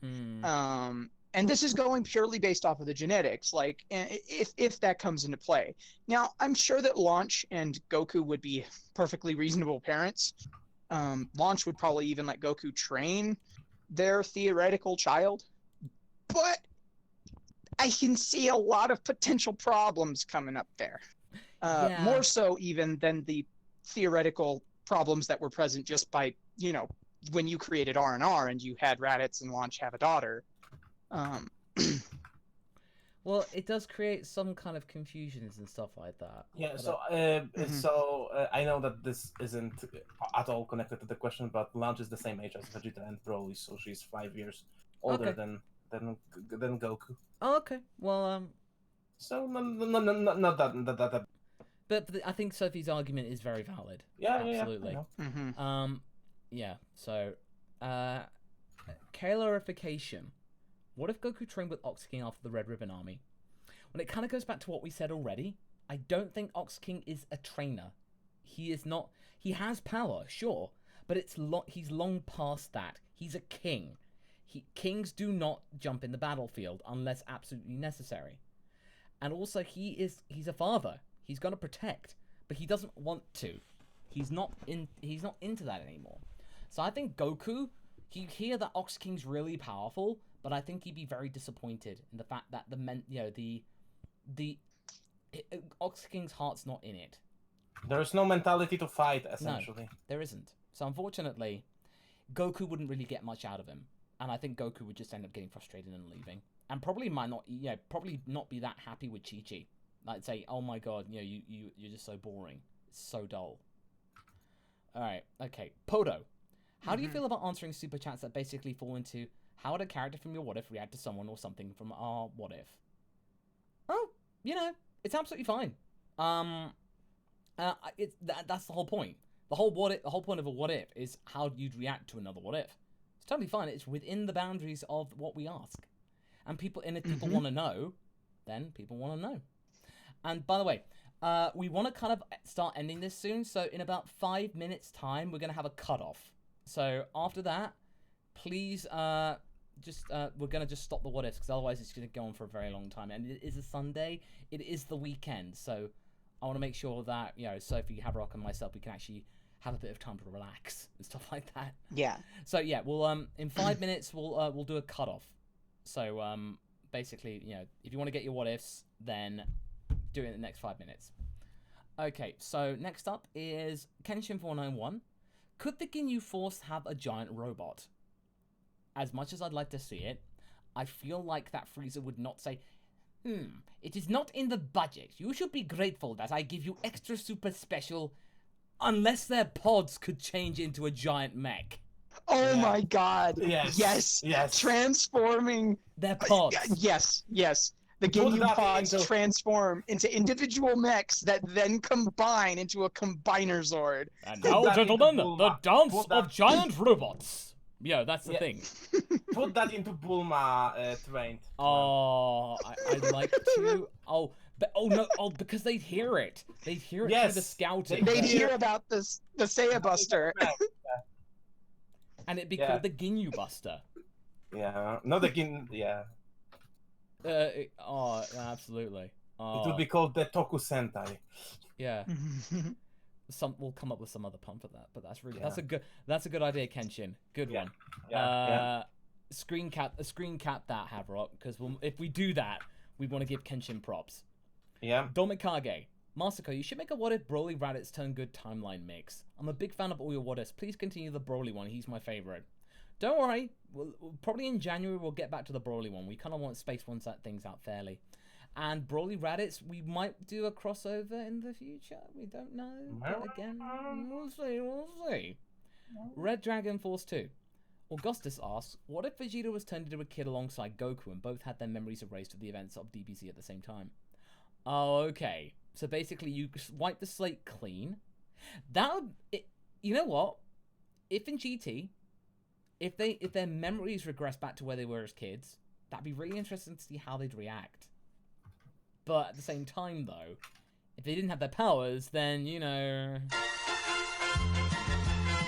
You have to clarify, do they still know their attacks? Do they just forget their personality? I mean, all of their raw, sort of instinctual stuff would still be there. So their power would still be pretty large. I mean... Even when we see Goku regressed to a child in GT, he still keeps a lot of his power. His child's body can't handle it, but he keeps pretty much all of it. So if they regressed, but they still had their power, we'd be looking at a spoiled brat of a princeling in Vegeta because of pre-Dragon Ball timeline Vegeta, but with much more power. And if we were looking at the pre-Dragon Ball, pre-Z Goku, we may also be faced with another dilemma, because does this regression take away the impact of his head injury, which is, a very prevalent question in the what if community. So you'd probably wind up in a scenario where these kids basically become a walking disaster potential for the planet and the universe, and people like Gohan and the other people around them would have to figure out how to fix the problem. Yeah. No, basically, it'd be something that they would have to solve. It is something quite imperative. So that's actually a really good point. So good one. Nice one, Augustus and Red Dragon. Manifesto. In relation to my Super 18 question, what if GT got merged?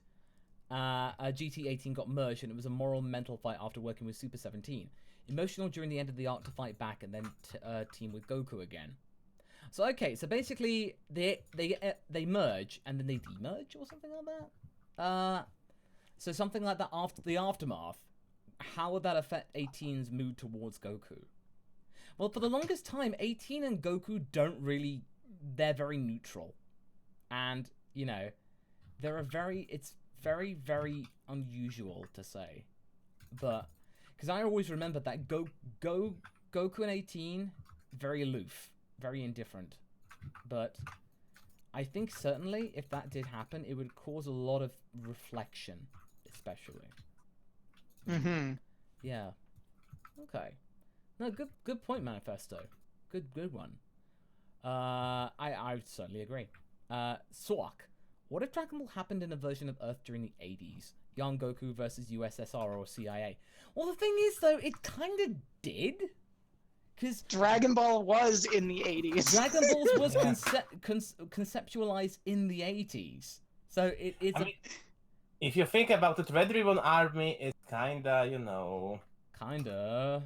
In my evolution of the Cell Saga drag analysis video, I actually bring up the fact that Toriyama pulled a lot from the pop culture of his era, and just as he pulled from Terminator 2 Judgment Day in the 90s when he introduced the plot line for Future Trunks and stuff like that with the Android saga, he also pulled a lot from movies like Alien and Terminator, as well as old school monster movies like Frankenstein, for his series in the past of Dragon Ball during 1984, 1985. People, I think, tend to underestimate just how long Dragon Ball has been going on. And I mean, when you really look at it, the movie, the show, and all of its films that came from that era are very, very much 80s. Like they are late 70s, they are very 80s, much breathing the 80s, Totally. the 80s style. Yeah, Yeah. absolutely. And not to mention the fact that Oolong was a representative of the PLA.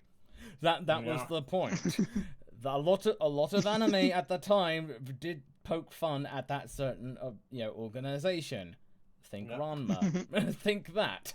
So yeah, you really gotta do your research, kids, and context. Anime Guy 01. What if Bardock and King Vegeta swap places? Well, that's what if Bardock convinced the Saiyans for you. Basically, if Bardock had to end up being a king, he'd be a very fair king, understanding the concept of different, classes and stuff like that, and understanding the potential in everybody. As long as they're strong and useful, you're okay with Bardock. But if I think King Vegeta ultimately, with that kind of royal thing, I think he would end up being more of a coward. When the chips laid down, or be the one to do the more diplomatic route. I think he would be a very frustrated person. Like, he wasn't weak. No, I think he would be very frustrated. I would think he would end up like something more like Nappa. Yeah, okay. Like, ends up to getting frustrated and uses that anger to solve problems. Hit things really hard, pretty much. Yeah. Okay, I think that's fair. Manifesto. No what if this time, but I really hope you all have a great Christmas. Plus, I ordered March Through Time poster and gave it a golden frame on my wall. Oh, that's so cool! Thank you so much, Manifesto, for your support. And if you do go to the store, guys, if you want to get the Ranch Papa Christmas jumper, you've only got like 5 days left before it goes off sale forever. Like, that's it. Once it's gone, it's gone. So do look up on masako.cc/store and you'll be able to check it out. As well, of course, if you like the Cyberbuster, there's something on there too. But thank you very much, Manifesto. Paparacha, what if multiform and then fusion were used together? Like multi-fusion? Yeah, granted, the multiplier of power and stuff like that, it would probably make it be interesting. It'd almost be like you'd have like multiple copies, but almost the copies would almost be as strong as the component parts of the fusion. So actually, I feel almost as if that it wouldn't. I feel almost as if that it wouldn't work, in part because of the fact that like one of the primary basis of fusion is that it's joining the souls, but I think that the problem with multiform and then fusion is the fact that it's a divided soul. It's a singular being divided into multiple parts. I don't think the technique would even work in a situation where, like, let's say you multiform, right? So you've divided yourself into 4. That means that you've now got your basically the core of your essence is divided amongst 4 physical shells, but you're all still one being. So you couldn't fuse, because the technique, whatever the magic or concept behind the technique is, would recognize that there needs to be 2 plus beings involved in order for it to get done. So the technique would just fail in my opinion. Okay. Yeah, so that's fair. Again, there's not enough evidence to really give you a solid answer in that regard.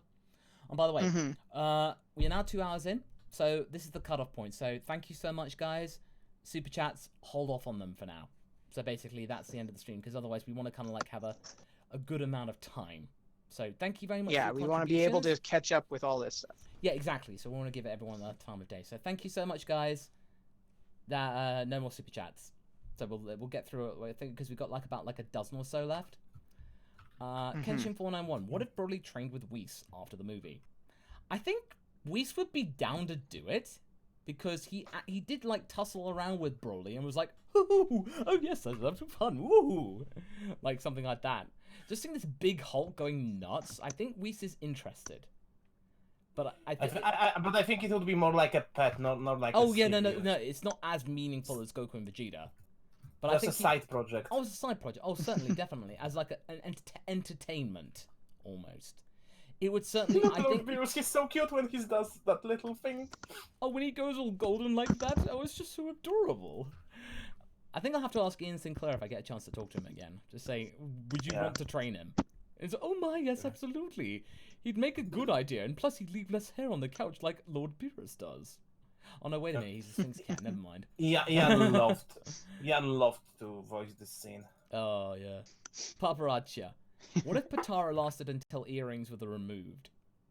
Well, I think that is the case. I think if you did remove the earrings and break the connection, that's what happens. Yeah, the connection is broken. So therefore, it kind of stops in a way. So I think that is pretty much the case. It's permanent, or it lasts an hour, or until if one of the earrings is damaged, or something like that. Or if it falls off. Red Dragon Force 2. Matthew Hoskins asks, what if Gohan fused with Shin against Buu through Patara? Well, if that's the case, based on the fact that it's a Kai, it would be permanent. You'd have Goshin, or something like that. Or Shinhan. You probably have it'd be Goshin, or something like that. And now we know with Kibito and Shin, you can break it with the Dragon Balls. So basically, the fusion would work until the point where they go like, okay, let's just use the Dragon Balls to disconnect. That kind of stuff. So in a way, they'd have no time limit, and I think it'd be pretty potent with the potential of a Supreme Kai and stuff like that. So intriguing. It's very true. Paparazzi. What if Turles arrived in the year after Namek? The year after Namek, yeah, no, he'd be toast, basically.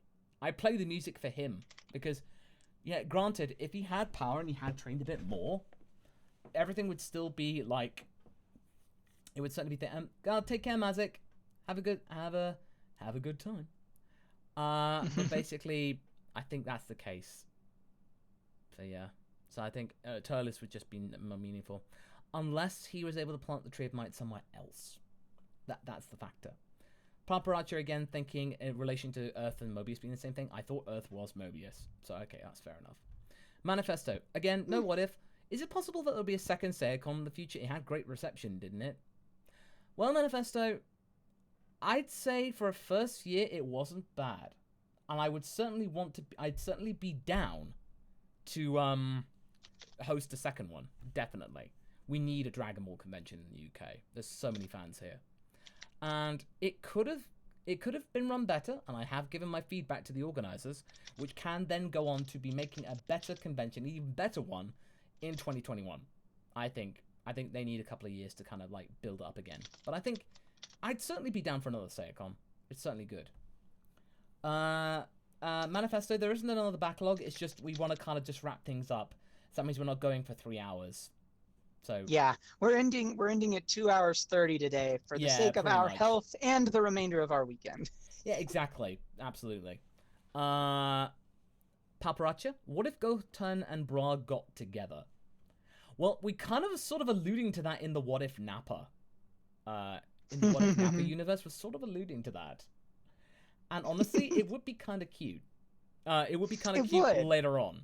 Like, especially since if you go with kind of the idea that Bra's probably got a more forceful personality and Gohan is a sweet boy. Yeah. Or Goten is a sweet boy.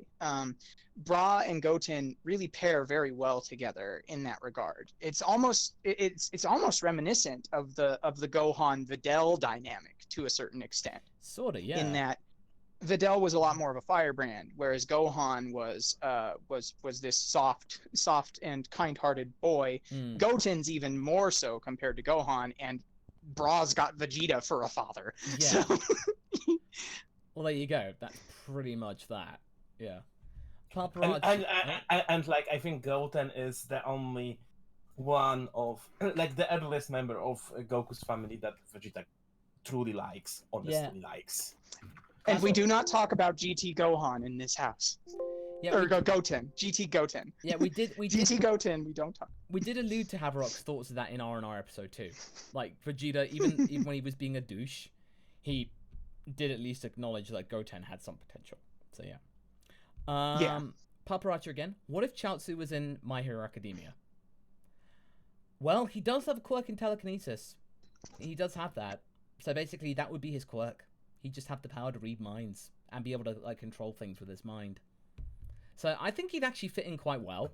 He'd be very good as an assist, certainly. How old are you? I don't know. Like, I bet Chaozu's so old, he doesn't know how old he is. I don't know. I just exist. You know what? I think I want to make that a line in a future episode. Just go, how old are you, Chaozu? I don't know. I just exist. According to the timeline, he was born in age 738. So he's 1 year younger than Goku. Oh, that's no fun. I just think the way I'd want to do it is that just have it in a way that he just exists and he just has and he doesn't remember being born. He just thinks that he doesn't understand the concept of the time that he wasn't born. Like his Popo's son. Yeah. Kenshin491, could you say chaos control in Goku's voice? All right. Chaos control. Because basically that is the same thing. Time stop. Let me show you my real power. Yeah. Manifesto. What if Piccolo used his super hearing to wring out the universe insect guy in TOP, not just his stretchy arms? How much longer would he last after that? That's a really good point. He has super hearing. He'd be able to hear a little microscopic speck, because he can hear Goku and Trunks talking at normal volume from a mile away. He can do that. So I think he'd be able to hear a little insect kind of going, scuffle, scuffle, scuffle, scuffle. Listen, his ear was clogged that day. He has a very hard day. I had a lot of wax in my ear. That's something Toriyama would say. He'd go, oh, he had congested ears. Yeah. You think, ugh. All right, Podo. I'd like your opinion on 2 romantic pairings I plan to have whenever my Goku Dreamer story gets into. Vegeta X Undyne and Broly X Aphilus. Well, I think we did talk about that with Vegeta and Undyne. We did talk about that, and we did agree with that one. And Broly and Aphilus, that is actually kind of cute. I could see that kind of working.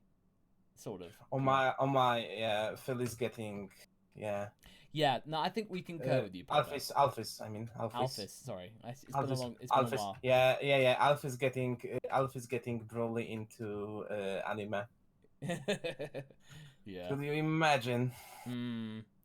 Kenshin491. What if Gohan rebelled against Chi-Chi and became a Heart of Gold delinquent? Oh. So basically almost like Giorno Giovanna, almost. Like, he would do whatever it takes, but with a kind heart. You know, I think he is very close to being that, but I think Chi-Chi doesn't give him that much credit. Like, she thinks that he's one step away from becoming a delinquent. No. But by the time he's 11, he's a very straight-edge kid, and he remains that way. And especially when he becomes a big brother to Goten, and he is the man of the house, he has to be. So basically, he's not going to become a delinquent. And Chi-Chi should have had a lot more faith in him. Definitely. Like, people assuming that somebody is going to be a delinquent just because of looks or something hair. like that is silly. I'm going to plug an old manga that's one of my favorites that deals with that topic, Angel Densetsu. If you guys want a pretty funny slice of life with little tiny bits of rom-com and even some shonen elements, check out Angel Densetsu. The art's really rough. It came from 1993, but it's super funny. Oh, okay. Awesome. Cool. Nice one. No, that's a cool recommendation. Yeah, old manga, definitely the best to have. Molly Shadows. What if Oob was adopted by Chi-Chi and Goku? They raised him as their son as Son Oob. That way Goku stays with his family and Oob gets a family. Well, the thing is that Oob, I think, does have a family. His Who village. has a family? He The does reason have a he's in the family. tournament He's to earn is to prize support money. them. He's basically Yeah, they're just poor. Yeah, with King Chopper, according to Toyotaro, having that connection, he does have a family.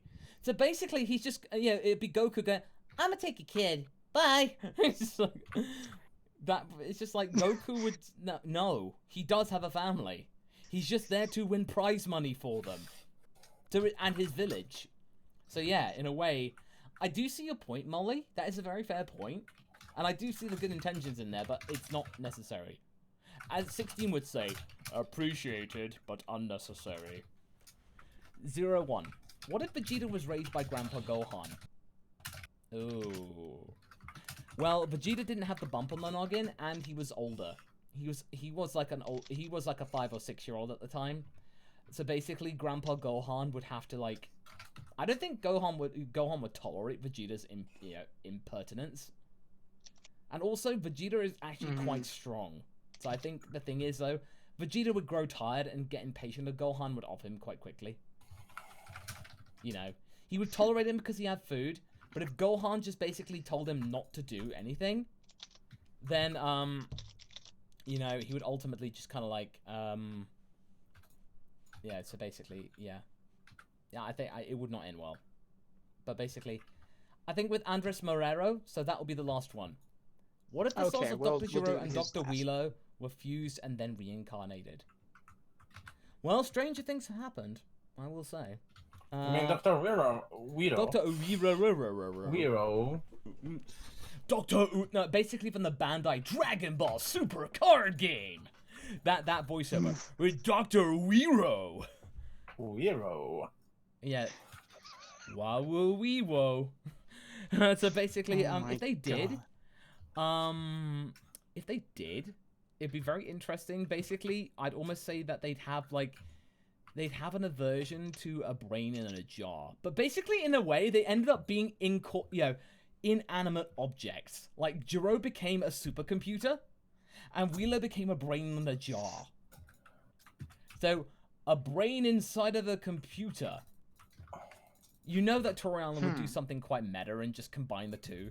He just, it's the computer in the shape of a brain. Or something like that. Inside the body of an android. Or something like that.